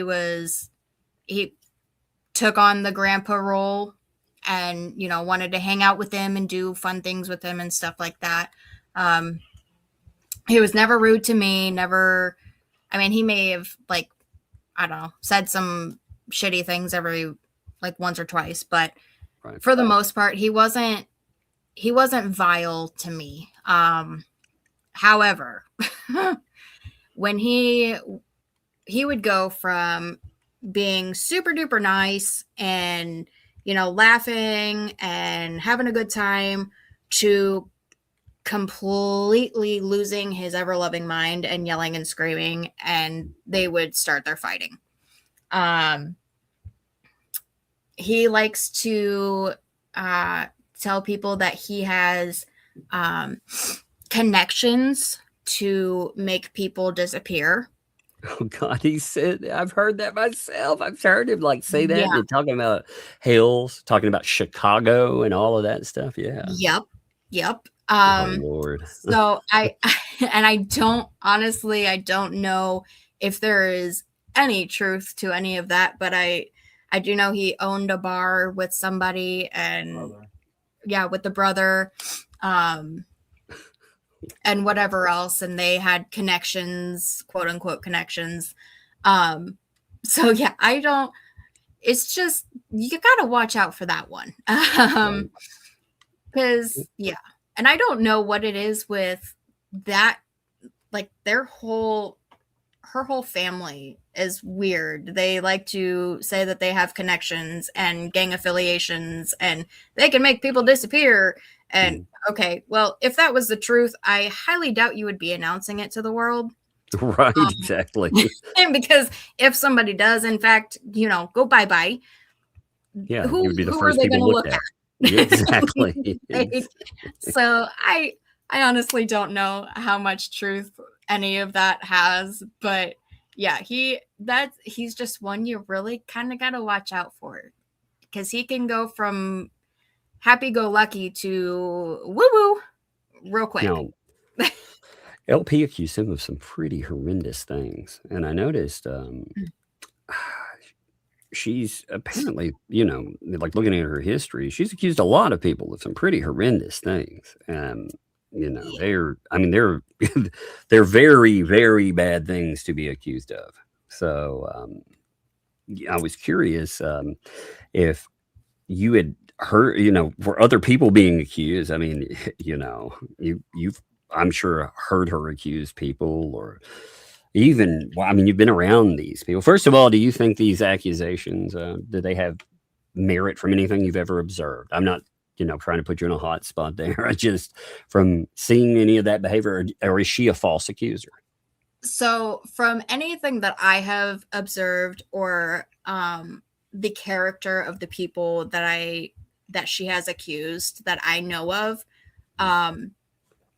I don't believe with these people's character that they would do anything as gross as she has been, you know, saying that they have. Right. Now, obviously, I'm that type of person. If I didn't witness it, I cannot say if it did or did not happen 100%. Because it's not my story. I didn't live it. So, but I myself, I find it very hard to believe that these certain people did anything as gross as the things that she's claiming. Because there's just no evidence of it. Yeah, you can say this person did such horrible things to you or to somebody else, but if there's no evidence of the fact, then it is really hard to prove, you know, that it did in fact happen. And I'm not saying something inappropriate, whether it be completely by accident or whatever have you, but I'm not saying that, you know, people's stories aren't in their minds true, the way they felt about the situations, because again, I didn't live it, so I can't tell you how to feel. No, you can go with your observation. You know, I'm curious because she's accused a lot of people, and these are life ruinous type of accusations. If they're true, then by all means, these people should not be around. However, if any of the things that she said with Cook are true, him being around a kid now is pretty awful. That's just uh and now there was she's accused a lot of people that come around her of not just those kind of things, but being drug addicts. I guess is the best way to go. Have you observed a history of drug use or addicts being around her? That's a hard one. Which one? I mean, so her oldest bio is and has been a drug addict for the longest time. And it's so hard. As far as anyone else that has been around her, I didn't see anybody else acting that way. I mean, it's hard to really pinpoint any single person. There was a lot of people growing up around. I mean, yeah. I was curious about that. Yeah, she sure. asked, she says that a lot about people after falling out. And it's, it's kind of interesting, because my initial thought is if all these people are whatever you claim, whether they're offenders or they're users or whatever, then why are they there? Why are they there in the first place? Because you have a lot of them around, it sounds like. Have you noticed, did you notice any people that were coming around, like, I would call them, I'll just go with dangerous people, especially around kids. Did you notice those kind of people coming around, like when you were a kid? Not that I can remember. She didn't really have a lot of friends. Jason said, surprise. Well, I've noticed, like, okay, there was, there's been people like somebody recently, there's a lady named Tina, she was really friendly with her and stuff. And then out of the blue, LP starts threatening her and, all this other craziness. And well, those bridges burn real fast when you do things like that. They really do. Yeah. So her thing is, you are my friend as long as you are of use to me. Once you become no longer of use to me, then I will turn on you and stab you in the back and call you one thing or another, and I will ruin you. Right. That is her go-to for everything. She doesn't know how to just let somebody be there for her in a friendly capacity. It's more of, what can I get from you? Right. And I wish I have so many wishes, but my one thing that I wish would be for her to just not burn every bridge that she comes across. Right. I wish that she could just live life and be happy and, take care of HG and the turtles that she has. I wish she would just live her life. And I wish that she would go about the turtle sanctuary correctly. I'm not saying that she isn't, so because I don't know, I'm not even gonna spend the mental capacity to even try to find out. Right. I don't care. I do care if the animals are in any danger, obviously, but that is not my place. But I just wish that she would do things better for herself, because if she would keep the drama off of her sanctuary page, if she didn't talk about personal things and she made it all about the turtles, if she posted pictures and videos and did a walk around with her with the turtles and oh, look what this turtle does when you brush his back, or look at him eating this lettuce that we grew in our garden. Because there's so many things that people would love to see when it comes to a sanctuary page. But the fact that she keeps putting out her personal vendettas and her personal things on her sanctuary page, people aren't going to want to follow that, because people don't like that drama. They want to be there and see the turtles. That's the whole point of the page. So I wish she won't show the turtle. Like people have asked. Right. For myself, I'll quote me in this and say I've just straight up. There's been so many people that have said things that, again, I don't know if they're true or not, but it does lead me to, if I had a sanctuary and people were saying that my turtles were no longer living, I would most definitely provide proof of life and be like, haha, you guys are wrong, eat it. 100%. But yeah, and then, show all that other stuff. But, we get years old pictures and pictures that don't belong to her, period, which are wild. So one thing too, the when this has been discussed, the LP and other people, they've tried to state that this is just rehashing old ground or this or that. First of all, I don't believe this is old ground. I think it's always relevant what happens to people because it's part of your life there. But you're not the one who started this up. You're out living your own life. Like how exactly, like what exactly happened there? See, I know about the letter and stuff, but some people don't know about what made this relevant again. See, and that's what's just hilarious to me, because I clearly posted, the dates that she sent these emails, and I posted what I said back, what my husband said back. Like we did not initiate that contact.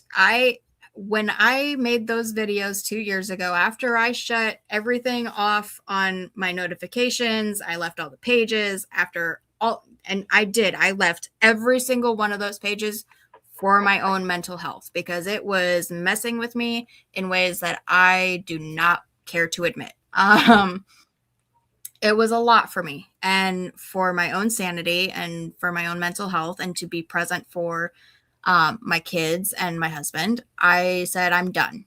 And I took myself off of all the pages. I messaged anybody and everybody that had been sending me things, whether it be videos or what she had said about me. I told them all. I said, I don't want to see it. I told my own mother that. I told my sister that. I said, I don't care. I don't want to see videos. I don't want to see lives. I don't want to see posts. I don't want any part of it. And so nobody was sending me anything of what she was saying, what she was posting, none of it. So I was completely out of it. Completely. That's where I wanted to be. She likes to use her new favorite word, irrelevant. Yeah, you're damn right I was irrelevant, and I was fucking happy. Let me tell you, I would much rather be irrelevant than be stuck in this constant loop of drama and just all of this crap. Like, I would much rather be left out of it. So no, I did not reach out to her, nor did my husband, nor did anyone else in my family that I am aware of. So when Jason got that email, at first he didn't tell me that he had gotten that email. Then because he was kind of struggling with it, whether he wanted to let me know, which is completely in his right, because he's my husband. He's trying to protect me. Sure. But he ended up telling me about it. So then we responded to that first one that we saw to his email. And again, how she came across our emails, no idea. But, you know, it is what it is. So then I think I didn't even think about that. Her like having your email. I didn't even think about it in that right. Like, you know, after so much time, she's just like, hey, yeah, I've got this, and I'm gonna thread it. You know, it's well, because I have her blocked. I have her blocked on every single platform that I could possibly think of. I have her blocked. I have her sister blocked. I have her mom blocked. I have her brother-in-law, her sister's kids. I have her daughters. I have her grandkids. I have every single person that has contact with her blocked. I have no contact with any of them. So that is the only way. And I made sure that I blocked all of those pages on my husband's page as well.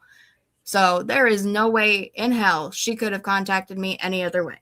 So, but we responded to that email, and then I just kind of thought about it, and I was like, I haven't checked my email in a couple days. So I went through my email, and sure enough, I had basically the same ramblings in my email. And then I responded with, do not contact me again. Right. Which then, of course, she contacted both of us again. Right. P.S. Well, it was weird because she tried to make it sound like right before this. So the email that we saw was from the 10th, right? Well, she made it sound like on the 8th, all of my family, everybody, she made it sound like everybody, you all were reconnecting, you know, you're all good to go.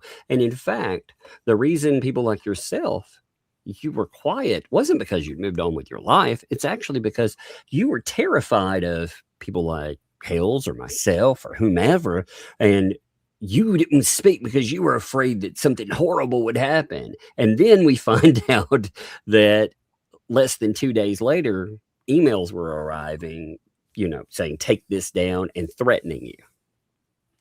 Yeah. I'm not afraid of anyone. I am 5'1" and I will stand toe to toe with a 6 foot, 240 pound man and tell him what's what. I do not give two shits. Right. I am not scared of anything. If I am wrong in any way, shape, or form, I will own up to it. I will say, you are correct. I was completely wrong in that fact. However, I am not wrong. I know what I lived through. No, I will not be taking down my videos because they are my story. So she can claim whatever she wants to claim. She can threaten whatever she wants to threaten. She and John can throw their connections at me. Please try to step foot on my property. You will be met with a cordless hole puncher and you will get 3 warnings. That's it. 3 warnings and pew pew, you know? Yeah. Yeah, that's well. Also, to note this for both of you, these people when they threaten, like I'm going to sue you, or say, oh, you won't stand alone in that. And when I say that, I'm not talking about raw moral support. I'm talking about crowd-funded lawyer hardcore support. I want you all to know that, but I want her to know that too. Like that ain't going to fly. She ain't going to take away your voice. You lived through something. You have every right to talk about it. Right. And that's the other thing. If she really honestly wants to go through all of that just to prove that I am lying in her eyes, go ahead, bro. Like, if you really are so gung-ho about going to court again and losing again, bring it on. I mean, she still has in her head that I am this weak little thing that is not going to stand up for herself. Oh, well, here, let me show you real quick. I am not that person. I will stand up for myself, and you're going to regret it every step of the way. No doubt about it. Well, a lot of times that's what people, when they've abused kids, they think that person is always going to be that little kid, you know? They're Yeah. always somebody that they can treat like dirt. And yeah, it's not how it works. Little kids grow up. Little kids, yeah. Sometimes, I mean, it's letting you have your word too. Again, as a parent, I can only look at this as a parent, and as a parent, I would hope to God that there is never anything in my kid's life ever that they feel that I've done wrong. But if something did ever, and they thought I would try to make amends instead of trying to threaten and say, "Hey, I've got this lawyer, and I'm going to do this, and I'm going to do that." I mean, that's just wild to me. Right. Like I could never imagine putting my kids even through an inkling of what she has put me through back then or now. Like, if I ever made my kids feel like, oh God, my mom's calling again. Oh God, here we go again. What does she want now? Oh God, just cut me off, please. Like, do not speak to me if I ever make you feel like that. Like, I love my kids more than anything, and I will always try and give them the world. Like, I can't imagine doing that to my children. It just makes me sick to my stomach even thinking about it. Well, But yeah. that's healthy parenting, you know. I mean, Yeah.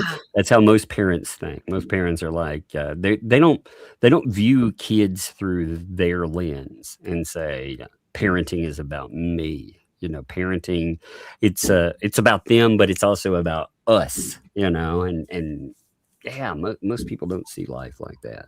And again, if with all the stuff that went on, a healthy relationship would be trying to make amends. One thing I forgot to ask you, you said you stayed with them for during that time. Why did you leave?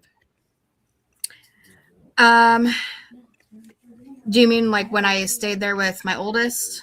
Yeah, Like down in Florida? During that Yeah. time. Yeah, I Okay. forgot to even follow up and be like, Yeah. So I had gone down there to stay, and I told her especially, even before we even went down there, that there was to be absolutely no fighting, no arguing, no yelling, no nothing in front of my son. Absolutely not. That is not how I want to raise my children. And she was like, "Oh no, we don't fight. We don't argue. He's great. We just love each other so much, and we have a great time all the time." And I was like, "Okay, cool. That's good to hear." So we went down there, and I don't know, maybe a week, 2 weeks into us being there, the arguing and the fighting started, and it all stemmed from John's drinking, because he was a very, and I don't know if he is now still, but they he say was a he's very, not. They say he's not, but Yeah. I mean, again, I don't know pro or con. Right. Yeah, she's talked about a lot of the I didn't mean to cut you off on that, by the way. I'm just saying No, you're good. she's talked about the drinking a lot too, and the arguing. When you note that, we've heard it on videos from across the street. I mean, I'm talking like people randomly filming. There was a guy filming. This happened a few times, but there was a guy filming way across the street from them talking about something else. Looking at things, and you can hear them clearly. I mean, they are so far away, and I can hear every single word that they're saying because they're screaming that loudly. So was that kind of a norm around all of that then, or? Yeah. So, and it was an almost everyday thing where as soon as the arguing started, I made sure to get my kid, and I put him in the stroller, and we went for a walk. And even before I got halfway down the block, I could hear them screaming from behind closed doors. Like out on the street, I could hear them screaming. So I would go out and I'd walk around for 20, 30 minutes, and then I'd make my round back. If I could hear them screaming and yelling still, I'd go for another round. But yeah, so the fighting and the arguing and the screaming is the whole reason that I called my husband. He was my boyfriend back then, but called him and I was like, dude, I got to get out of here. So he was moving his mom to Arizona. So he caught a flight back to Florida. We drove back to Indiana, and I actually I left on Mother's Day. So Wow, that's that interesting. that was kind of another kick to the stomach for her, I'm sure, but Mm. I couldn't put my son through that anymore. I was done. I was so over it.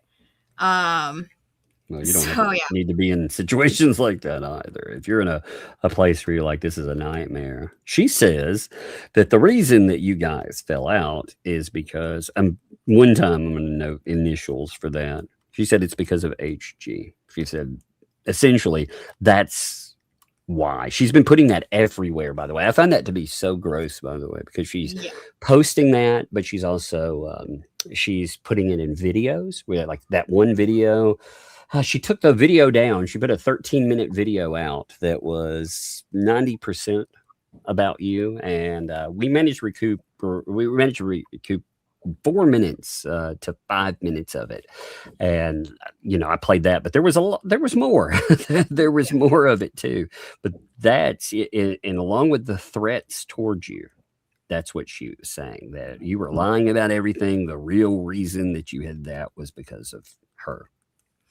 Yeah, and I'm sorry, but who gets jealous of a baby? Honestly, what is wrong with people in this world? It just baffles me. No, I was not jealous of a baby, clearly. Because that's just insanity. No, what the final straw that broke the camel's back on that was, so anytime that she would call, contact me, she would call me, and I would, if I did by chance answer, a lot of times I ignored it because I knew everything that she was going to say, because it was the same conversation every time. Mm-hmm. She never called to ask me how I was. She never called to ask how my kids were. She never, sent birthday cards. She never treated my kids like they were grandkids. Basically, she just didn't. Which, cool, do you, but don't say that you're going to do things and not follow through with them, especially if you tell my children that you are going to do something and you don't follow through with it. Right. We don't make promises to our kids unless we know 100% that we will follow through. We don't break promises in this house. I have a rule about that. Like, how people, I go as far as to say, how people will be like, hey, can you do me a favor? I never say yes. I say, it depends, it depends. Cause, but yeah, kid wise, never tell a kid that you're going to do something and not do it. So was that happening with something like that? The way you brought that up, was she doing a lot of stuff like that? Yeah, she would say that she was going to send them, what were those little furry animal thingies called? Furbies, right? No. That's what I was about to say. Furbies. Furbies or fingerlings or something along those lines. She said that she had gotten a whole bunch of them in like this box, and she was going to send one for each of the kids. That never happened. She ended up giving them to her other grandchildren. Bio grandchildren. Yeah, correct. Thank you. So all of the things that she said that she had that she was going to send to my kids obviously went to her bio grandchildren, which, cool. Again, do you. My kids don't need anything from you. They are set. They're good. But don't tell them that you're going to send them something and then be like, oh, well, I gave it to this one instead. Like, why? Why would you do that to a kid? Like, that rude.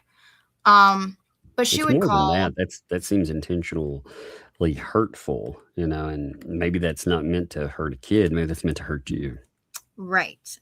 And when she would call, it would not be anything about me or my kids. It would be all about her bio children and their grandkids and what they were going through and what they were doing and all this other stuff. It was always drama.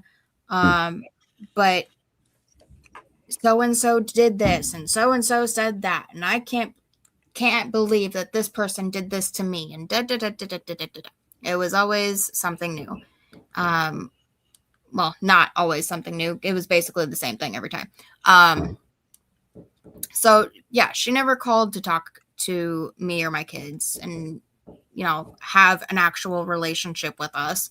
And so, and man, it was still really hard for me. Because I didn't see it for the longest time. Yeah, I was hurt. Like, I would go to my husband and I'd cry. Like, why am I not good enough? Why can't she just call to talk to me? Why can't she just call to talk to my kids? Like, and I felt very selfish thinking that way. But then he started, explaining, this is manipulative. This is not okay. And I started seeing it more and more, and the things that she would comment on my posts on Facebook and my pictures, and always very possessive of things of my kids and of me. And, oh, my baby, my this, my that, you're beautiful, blah, blah, blah, whatever, my this, my that.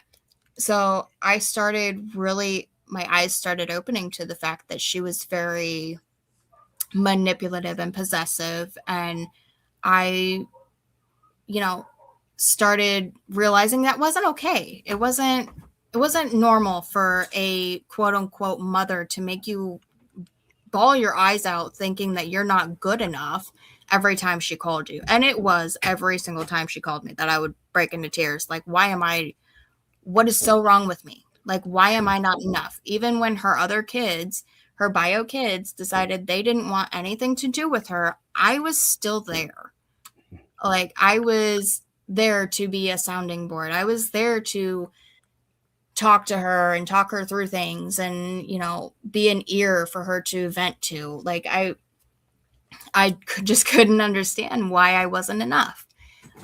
So finally I got to a point where I was like, I'm done. I can't handle being heartbroken every conversation that I have with her. So I blocked her number. I stopped contact completely. And yeah, it honestly did not have anything to do with heart. Yeah, that's fine. Yeah, I know. HG. Yeah. Did not have anything to do with HG. And she likes to claim that I wrote this letter saying how she is a wonderful mother and all this other stuff and for adoption. Let's make this clear real quick. So she sold me the sob story of the whole HG's bio mom going to the clinic to unalive her baby. She posted that, by the way, too. Not just that. I found that it's so awful because she didn't just sell you. Yeah, she didn't just sell you a story. She posted it for the world to see. She went 3 times. She said, anyway, sorry.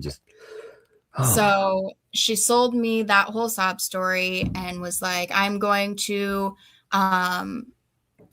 foster her until we can figure out a safer place for her to go.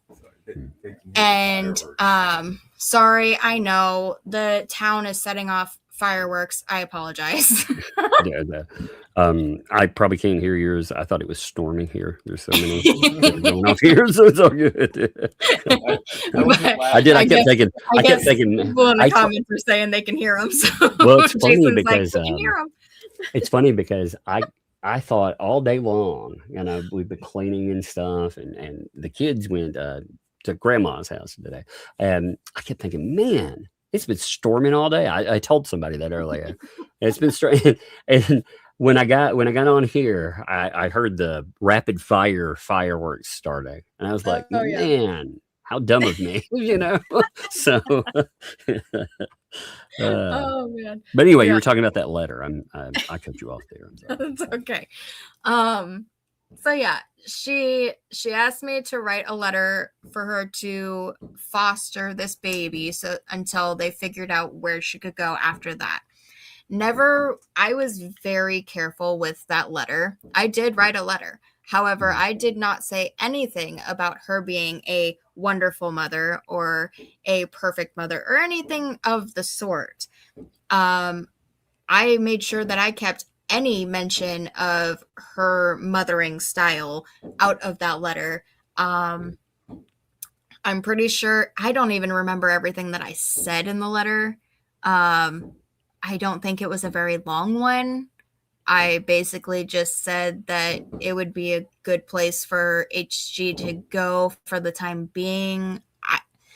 I honestly don't remember everything I said. But I do know because I made sure that I did not put in there what a great mother she was, because she was not any type of the sort. And I was not going to lie to CPS and tell them she was. She was great, right? Yeah. And that has always been my thing, because she likes to have people write letters for her. She also asked me to write another letter trying to get my nieces and nephews down to her as well. And I told her no, because one, I did not witness anything that she was saying about the parents. I didn't witness any of that firsthand. So no, I could not write a letter to the court or to DHS or whatever, CPS, and say that these things are happening when I don't know what's happening. I'm not there seeing it firsthand. So no, I don't know. And no, I'm not going to write that letter. Other people may, and I'm sure they did. But I am not that person. I am not one to sit here and lie for you to make you feel better. Not going to happen. That also doesn't sound like the deed of a very jealous, monstrous person to write a letter and say, yeah, at least for the time being, her being here, okay. Yeah, those two stories don't seem to interconnect, Yeah. So her whole thing about me being jealous of the baby, no, I was not. When she told me she was adopting, I kind of had a mini panic attack. I was like, should you really do that though? Like, how are you going to take care of her? No, that's understandable. Once she started all of that paperwork, I was excited to have a little baby sister. Like, I wasn't in contact with my own baby sister. So I was excited. She asked me if we would be godparents, that if anything was to happen to LP, that if we would take HG, and I don't remember if I told her yes. I think I told her no. No, I think that you did finally come around and say yes, and then a couple weeks later, she said that never mind, I wouldn't want you to, and like there was some twist there. I can't remember exactly what it was. We were like, why would she ask me and then be like, never mind, I don't want you to be the godparent? Yeah, I don't know, but it was just weird. But yeah, I was excited to have a little sister, and so the fact that she's saying that I was jealous of a baby and that baby replaced me in the family, okay, what kind of parent thinks of getting a child as replacing another one? Right. That's just a little sick. You weren't the only person that said that. I saw someone say that too. That's a little weird. That's a weird terminology to put to that. Like, but no, absolutely not. Was I ever jealous of a baby? That's insanity. Oh goodness, she's a piece of work. That's what I thought when I heard that. I thought of all the attacks that you could use, that has to be like who wouldn't see through that? I mean, honestly, so you have a relationship and that's going to be the thing as an adult. We're not talking about a little kid here. We're talking about an adult here. So right. Like that if it was another child, like another little itty bitty child that was in the home, absolutely, I could see jealousy. I dealt with it with my own kids. But as an adult, really though? Like, really though? I've got my own kids to worry about. I don't need to be jealous of yours. right. Well, Come on. Be so real.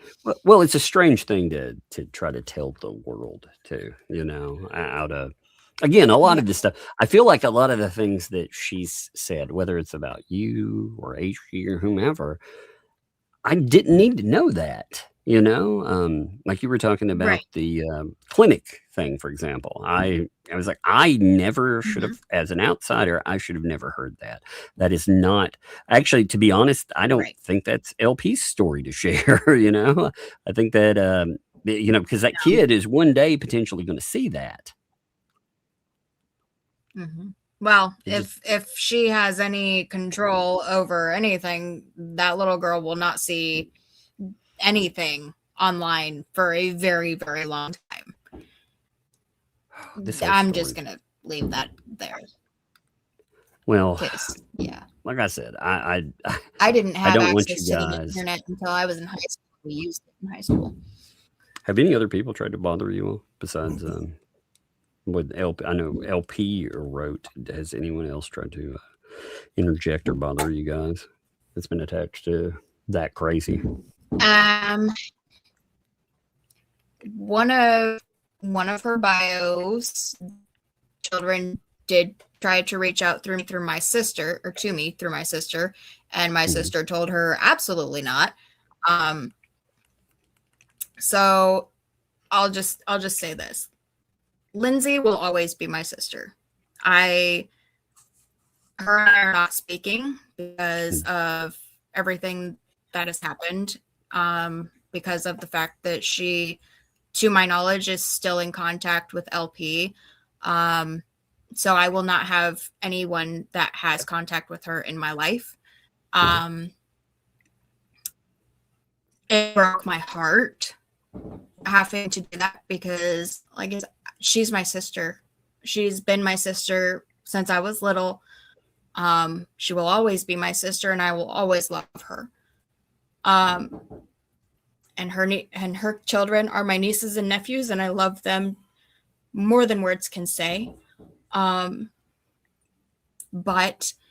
I just cannot have contact with her. And sadly, I don't think I will ever be able to have contact with her as long as LP is still on the earth. On the plane that we live on. We'll just say it like that. So, and that, it really breaks my heart because I'm not only missing out on my sister's life, she's also missing out on mine, and we're missing out on each other's kids growing up.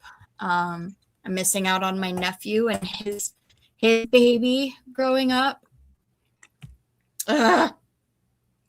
No, that's sad. Damn it. No, I hate to, again, apologies for dredging up, you moved on, I just, when I saw all this, I thought this is not fair.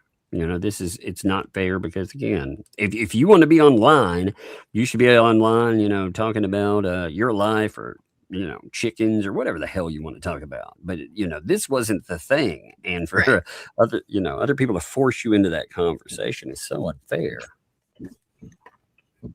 Yeah. It's rough for sure. But, I'm also not the type of person to back down. Like, I am going to stand up for myself until I no longer have to. Yeah, that was when I saw this coming up, I was like, man, this is going to be interesting because I remember from before, of anybody, you're not going to be the person to go, oh yeah, I'm going to quietly cower over this, I could not believe that Right. she wrote you those letters. It blew my mind because there's nothing positive that can come from that for her, Yeah. you know, or It's again, threatening you over court cases. I don't see, maybe I just can't think like Lynette, but, I excuse would me, never LP, want to think like her. Like it right? would I can't fathom what goes on in that brain of hers. Like it's no thank you. My brain is questionable and crazy as it is, let alone trying to comprehend anything that happens up there. Good Well, grief. I would need a lot of therapy for that. do you think we've left out anything? Man, I've kept you for 2 hours. I did not realize that either. It's been a good conversation there, but I'm wondering: do you think that we've missed anything? Is there anything you would want to add? Not that I can think of about any of that. Oh wait, do you need my Cash App so you can pay me for this? Well, I heard about that. I thought that was hilarious. I was like, man, for me, apparently you've been paid to just be part of this again, to go out. I was like, man, Oh, good grief. I didn't know if you or I knew about that. That's really hard to pay you when neither of us knew about it. Oh man, that had me dying. I was laughing so hard. I was like, man, if I am that hard up for money, like, come on, just put me out to pasture already. Jeez, I just thought that was amazing. That's their first answer. No, it's about money. I was like, well, I don't think Ashley's the one that is out there talking about the moolah every time. I think they are. goodness. So that is funny though. I totally forgot about her saying all of that. I made sure to write it down. I was like, man, I got to bring that up. That's funny. Yeah. Like I don't even like asking my own family for money, let alone strangers on the internet. Like, right. whew, man. But again, That- you that's do, something. like I said, if these people come at you, you do know for real, like you are not going to. I want them to understand this because I know they listen too. That you are not going to stand on your own with it, and we're not going to. It's not going to be like, oh yeah, here's a couple of dollar dues. Oh no, we're going to crowdfund a real lawyer, and they're not going to enjoy the process because Right. there will be enough there not only for you to. Get a lawyer to defend yourself, but if if you're so inclined to countersue, which I always tell them I will countersue them for wasting my time and everything, you would definitely be able to do that. Right. So I want them to know that for sure. Yeah. All right. Well, I Um, appreciate you real being quick. on tonight. Go ahead. Yeah. Sorry. No, you're good. So I want to talk to everybody in chat, and hopefully this makes it to everybody that possibly couldn't make it from your page on Facebook. I appreciate all of the love and support that you guys have shown. My heart can never ever thank you enough. I did make a page. I have gotten a lot of friend requests from people. My Facebook is a very private Facebook. That is my connection to family that is not with, not around us. They live in other states. So that is where I post my pictures of my kids for family. So I don't add anybody that I do not know. I did, however, make a page that you can follow, and we can chat through there if you would like to chat through there. I am totally open to chatting with people. Absolutely. But I will not accept any friend requests just because of it's a personal page. So I have to have that boundary line set because of the fact that I don't know. I don't know who you are. Let's be honest. I appreciate everything and the support, but I don't know you personally, so I cannot add you to a personal page. But I do have that public page for everyone to follow if they would like to. by all means do so. We can chat. We can, I'll go live sometimes and we can hang out and talk, and I'll share all my craziness and my peanut videos on there because See, I that's am good obsessed with Peanut from Jeff Dunham. He is my spirit animal.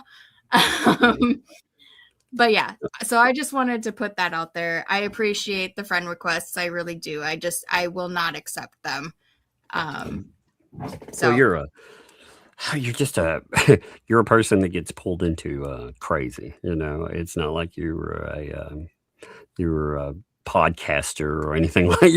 So I right, mean, boundaries are smart no matter what. Everyone should have boundaries, but especially in that. I mean, yeah, I saw that and I thought, man, that's actually a good idea. A lot of people let everybody in on accident. They don't think about. They don't think about, hey, what am I actually letting them into? So that was right, good. That's more. yeah. Yeah. And Anything else my you kids want? will not be posted on that public page. Just putting that out there as well, because of the fact that I don't know who's going to follow it, and I am keeping my babies safe. Their That's pictures do not need to be out for the world to see. Unlike LP, who likes to post not only my children but everything. So they will not be on that page. They will be kept to myself. I am selfish. They are mine. I'm sure we will get some pretty interesting answers to this discussion in the aftermath. I'm sure. Oh yeah, I'm sure. So Can't well, wait. yeah. Actually, I know you say that sarcastically. Myself, I actually can't wait. Yeah. I mean, I'm kind of where Tug is. I can't wait till it's stuff to use against her later on. Yeah, I mean, I guess I just want to be left alone. Leave me alone. Make Well, me as irrelevant as you claim I am. Please. Well, that is funny. They talk a lot about someone they say is very irrelevant. Right? That's Man. I think that's interesting. Well, they used to say I was irrelevant too, and they talk about me every day. So, so I'm like, all right. Well, I appreciate you being on. Like I said, if you all need anything, you know how to hit me up. So, you can stick around for super chats if you want, or you can go do whatever. It's up to you. Yeah, I'll stick around for super chats, of course. Okay. In case there's any questions or anything that we didn't see. Yeah, there were I got a couple of questions. I just didn't. I'll ask them, and again, I thought like one. It's not bad or anything. I'll say, but I thought it went to the I won't answer, but I will ask because I had it mailed to me too. Give me one second. I'll hit it. Somebody asked a question about LP's real legal name. And he was like, you said you weren't mentioning their names. So I don't know if that's that's well, I mean, that's kind of just public knowledge. I mean, so if they wanted to find it, they could. But as far as I know, what I know her name to be is Lynette Michelle Lacey Alexis. Okay. That is, you can pick and choose which one is first and middle, but that is all of her. That is all of her first names that she has gone by at one point or another.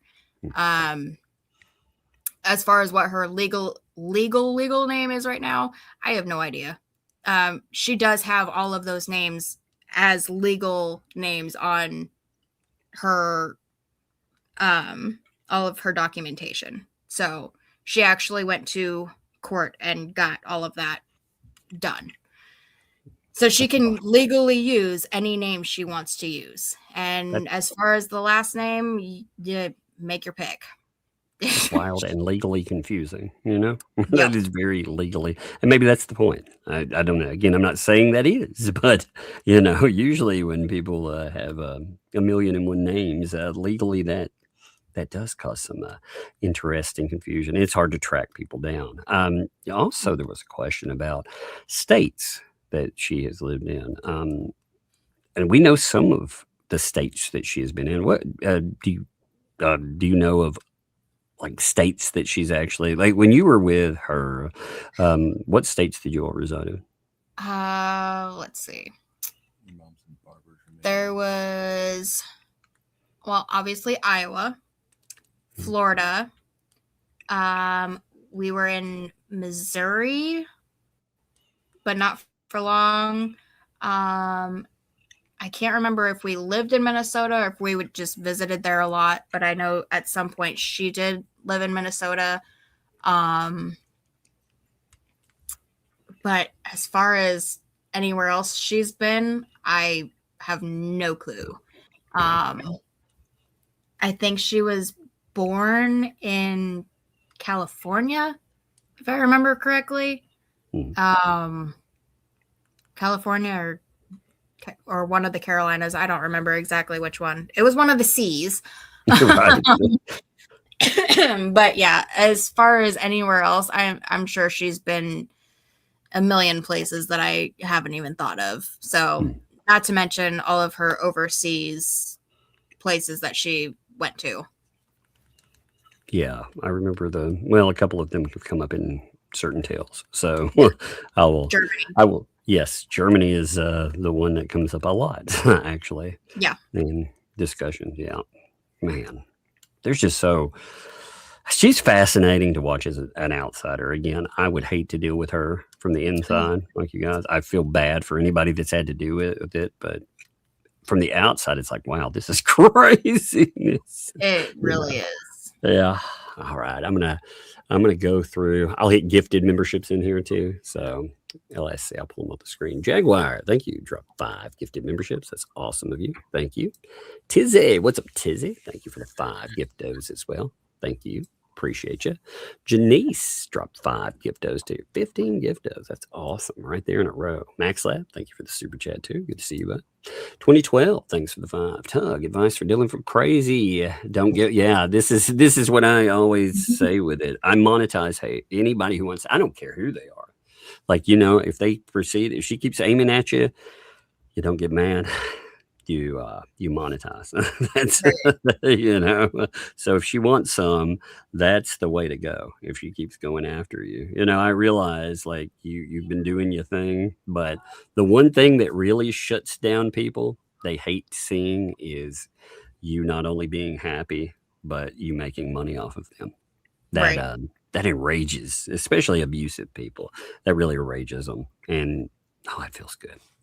So say when life gives you lemons, that's right. You add sugar, make Southern lemonade with extra cash. That's right. You make whatever the hell you want because you get paid. Mm-hmm. Exactly. No drama, Muppeteer. Thanks for the 20 there. Hey, kiddo. So proud of you. Love you. You're strong and brave. I finally want to reveal I sent DCF and a medical report to JH, and Ashley didn't know I had it or that I sent it to JH. So let the hate brigade come after me. Well, that's interesting. So that you were blamed for that. Yeah.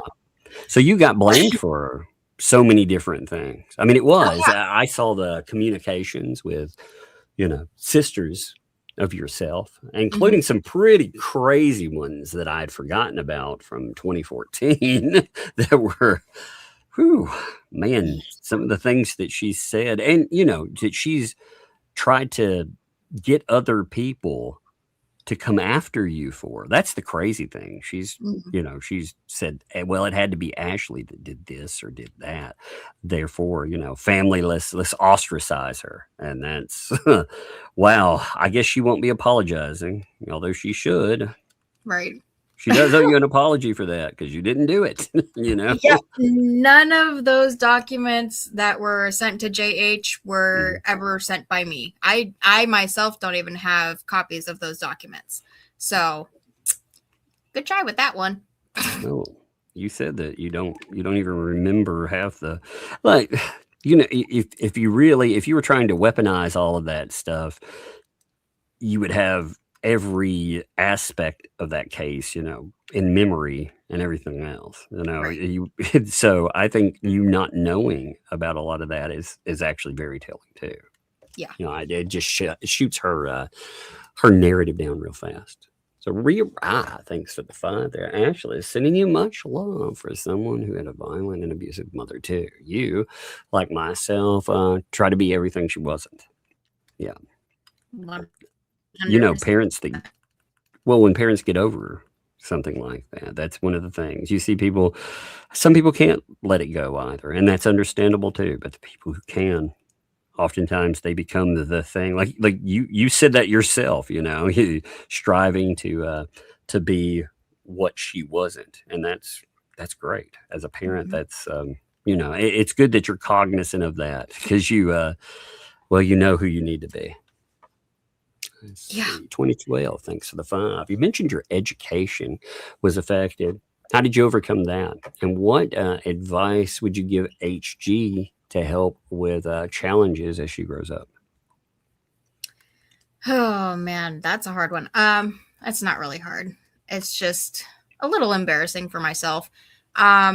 So I actually failed a lot of classes due to everything that I missed and all of the moving, because moving from school to school, a lot of people think that every school is the same and they are on the same curriculum level. They are not even remotely close. Right. I went from being at a very lower level school that, basically just did things to pass you and get you by, to a very higher class school that was extremely hard. The things that I had been learning that year at the first school, they had learned like 2 years previous. So they were 2 years ahead in their curriculum. So I failed a lot of my classes. And then I got pregnant and I dropped out.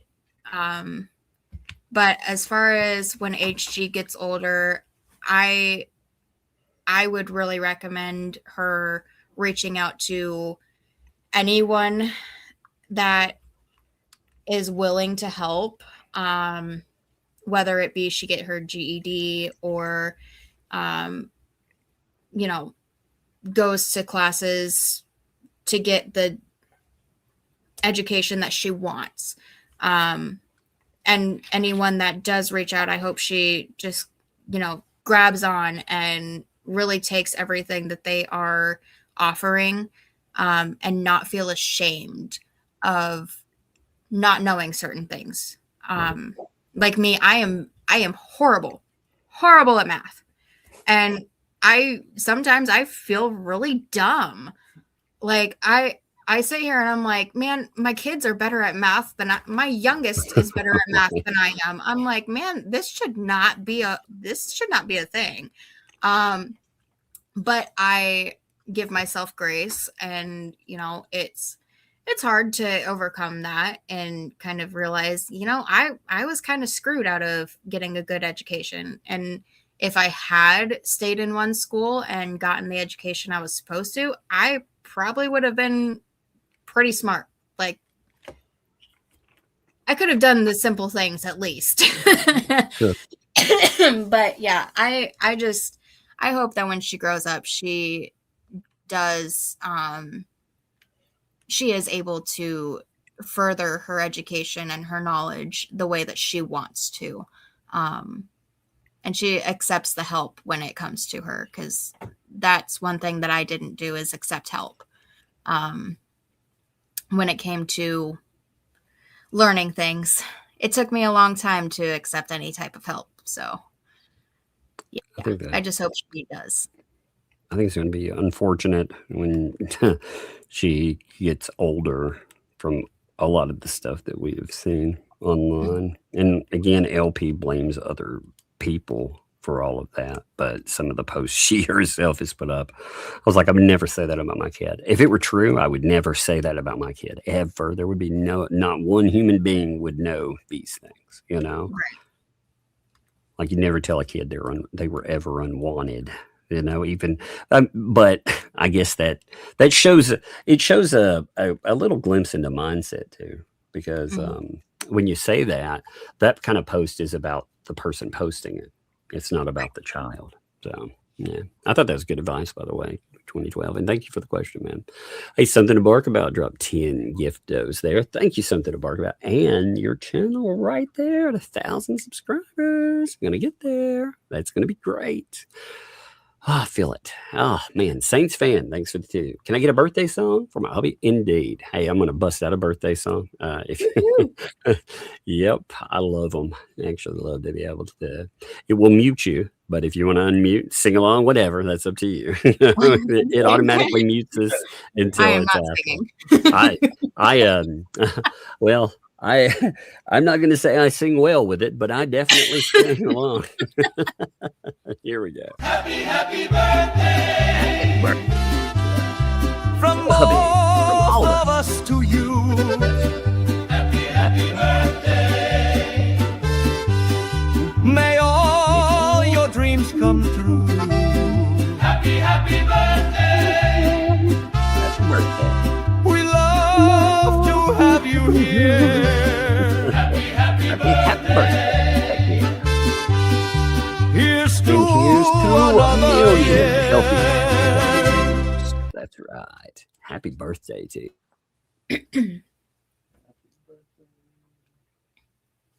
I sang quietly. That's really weird. My singing must have been so bad. StreamYard, the panel, like muted me afterwards. It was like, oh, God. It said you're cut off. You're done. Yeah, it was like no more. Yeah, you're cut off. You've had too many. I'm like, I haven't had one yet, and they're like, you still had too many. Oh Lord, You were thinking about it. exactly. You shouldn't have even thought of singing. No drama muppeteer. Thanks for the 5 there. You're protecting yourself. Victims are stronger than they know. You're strong because you want to be a warrior, not a victim, and that's exactly how you win. That's Mhm. right. You know, wanting to be more than your situation, and you know, and you learned from it. That's how many people can say that they learn from any situation they're in? Not just this, but any situation. Most people, they can't say that in their lives. So you did. You learned something from it, and yeah, you made your life better. So props. And also, no drama up tier. Thanks for additional 5. She was jealous of you, your strengths, your youth, your beauty. You're beautiful inside and out, strong, and she could never be any of that.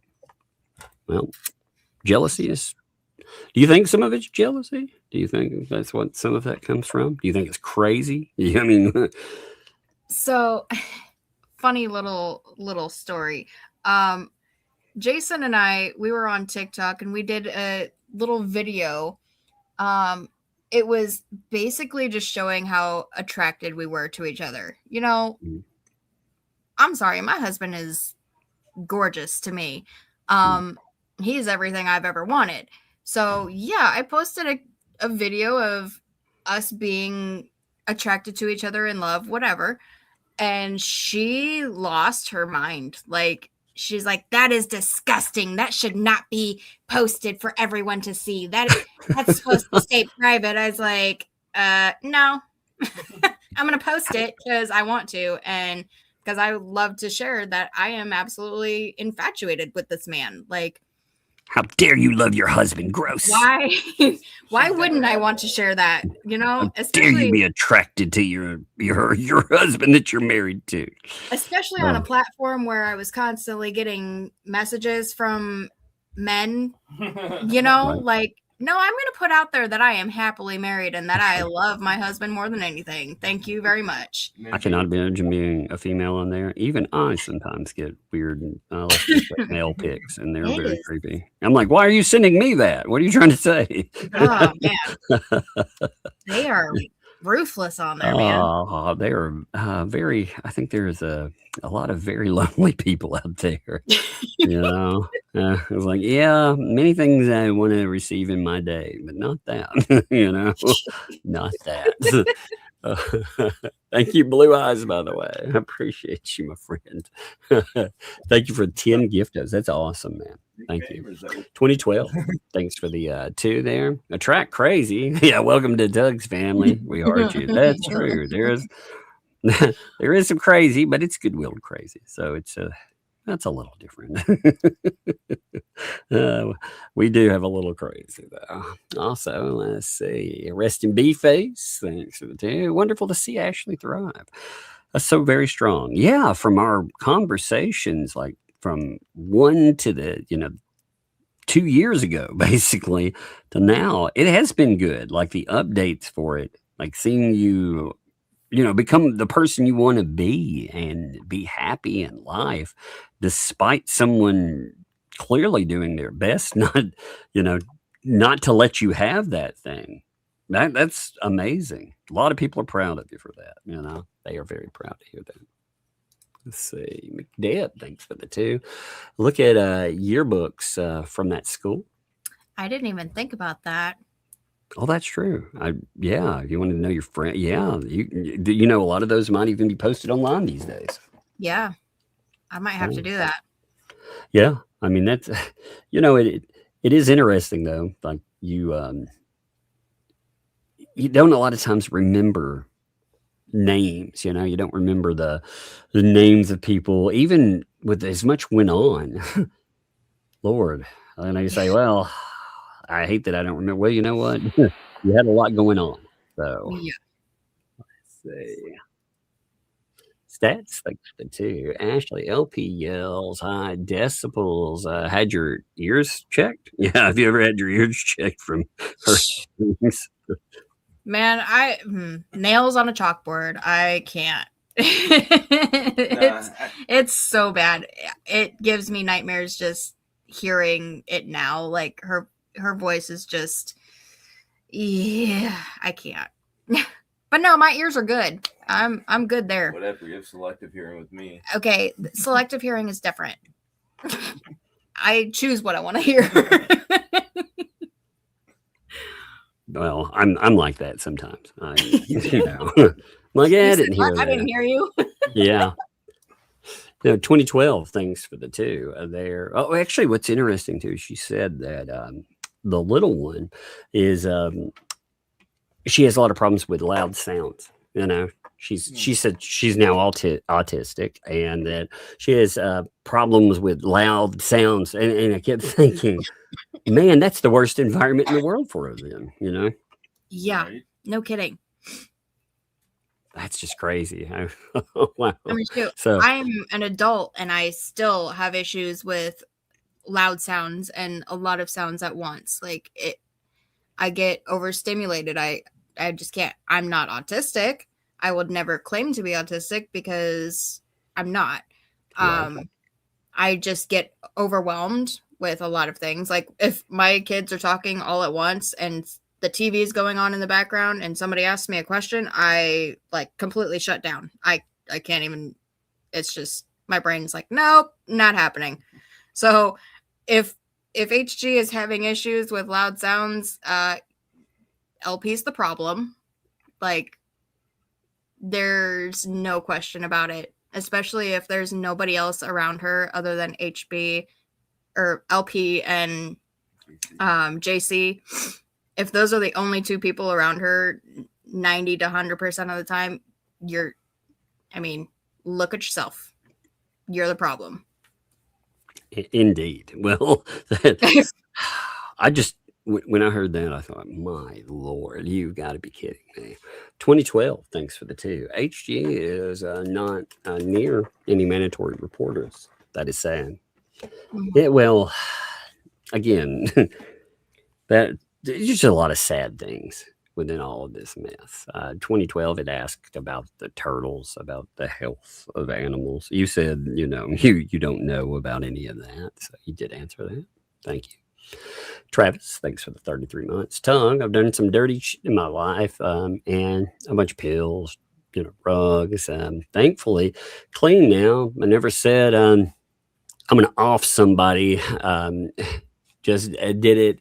Needed. Well, yeah. I mean, people have their own lives, man. I've done all kinds of crazy things in my life.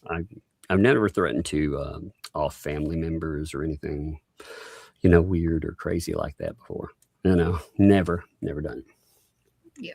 Let's say, Travis, thank you for the additional 5 there too. 1 second, I got a little one. I'm gonna tell her something. Give me a second. I can hear my door open. I have to be like, "Hey, close that door," Otherwise, she'll run down here. Sometimes it's fun. Sometimes it's great, but other times it's like, yeah, not certain subjects. Sometimes too, or interviews. I'm like, no, not during the interviews. Right. We all love a bug raid. Oh, Let's yeah. just be honest. She's funny and cute. Her She's little like, voice. I can't. well, it was funny. She yelled down earlier. She was like, "I hear something loud outside." I was like, "Yeah, that's fireworks." She was like, "Oh, okay." I was like, "Yeah." she thought the neighborhood was blowing up, I guess. And then Oh my goodness. Travis, thanks for that 5. Proud that young lady has gotten her life together and is a family person. Awesome job, Ashley. Hope nothing for the best for you and your kid and a great life.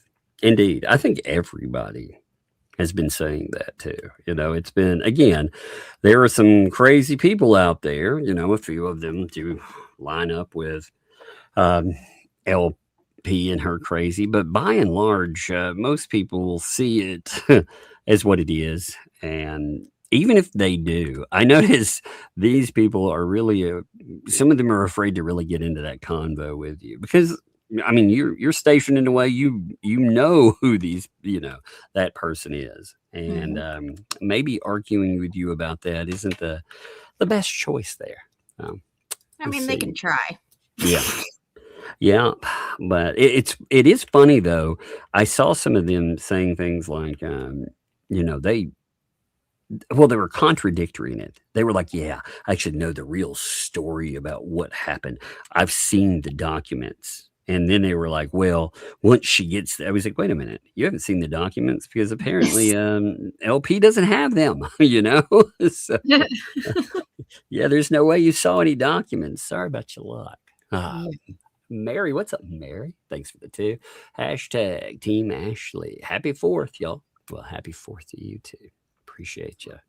Green Veggie, thanks for the 5. What about her sister that supposedly supports LGBTQ? I don't know what that's based on. That supposedly supports. I think a lot of people support a lot of different things on there. I don't know. Yeah. I'm not sure. That's probably in reference to a post that's been made, but that post is not clicking with me. There's probably some background to that. Carolyn, thanks for the 10 there. Here's towards her paycheck. That's right there. Yes. Another joke to keep rolling. Oh, it's hilarious. Clear as mud. What's up, Clear as mud? 43 months. Hey yourself. It is great to see you, by the way.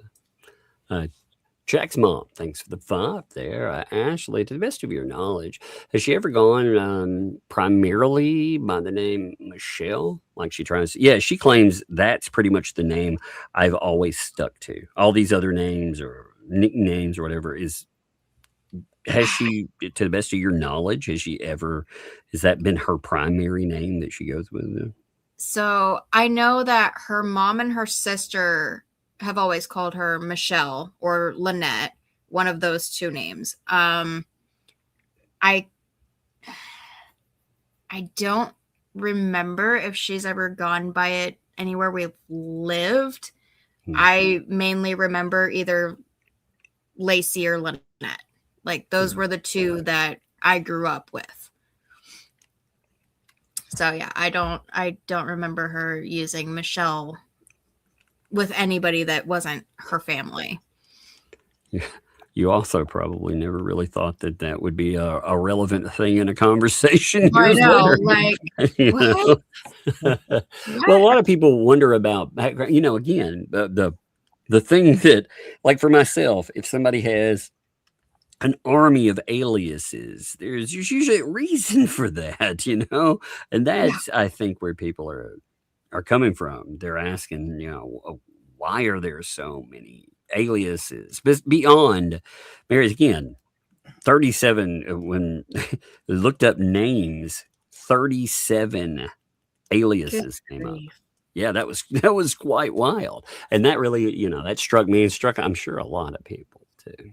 So, Queen Bee, thanks for the 17 months. Just wanted to tell her thanks for coming on, letting us know how it really was. I'm proud of her, indeed. Yeah, I would rather you be able to tell your story, and I definitely don't want LP telling your story. That makes me mad. Victimizers don't get to tell victim stories ever. You know, they don't get to tell the story. Whatever word you like. I hate the word victim. I kind of hate the word survivor. You know, so I don't know what word to use anymore. But yeah, people. When you live through it, it's your story. It's your life too. 2012 also. Thanks for the day. Tell Ashley I'm an attorney and I still hate math. Well, I taught statistics for years. Well, I was over at college as I almost went into teaching there, and I hated normal math. I hated math. In fact, I was terrible at it because high school sucked. But when I got there, I was like, man, statistics aren't really like math. This is awesome. Well, I hear you. Mama Bear, thanks for the 5. Actually, 3 successful, educated adults in my house can figure out grade 3 math. So you're not alone. Yeah. There you go. That's how it goes for sure these days, especially. Reese, thanks for the 20 there. This is why teachers need to build trust with students. Clearly, your friend had teachers that she could trust when she reported your bruise. My husband is a teacher, and any student can come to him. Yeah. Guidance count. I mean, it's bad. There are a lot of people that are going through a lot of terrible things. You know, kids. There are the kids that are going through things are there, and yes, there are clearly warning signs. And it is good that somebody did pick that up. You know, you say that she might not have, gone to the level of unalive, and again, maybe not, but you never know how far a person will go. So it's good that you weren't in that situation to find that out. Let's see. Irish Lace, thanks for the 21 months. So proud of you. Yeah, indeed. And Serene Al, thanks for the 19 months. Actually, I have 2 girls, and they were generally quiet as kids go. But at times, I would get so they would try to mute them with the TV remote. That's great. I love that. I have been there in my own life. Yeah. Oh, man. All right. Well, that is everyone. Okay. Anything you want to add before we kill this? Nope. Just happy to be here. Glad I got to chat with everybody a little more intimately. Mm-hmm. I tried to keep up with comments throughout, but yeah, as we saw, I can't do that. Well, I'm sure there will be a million things that we forgot. You know, it's always like that.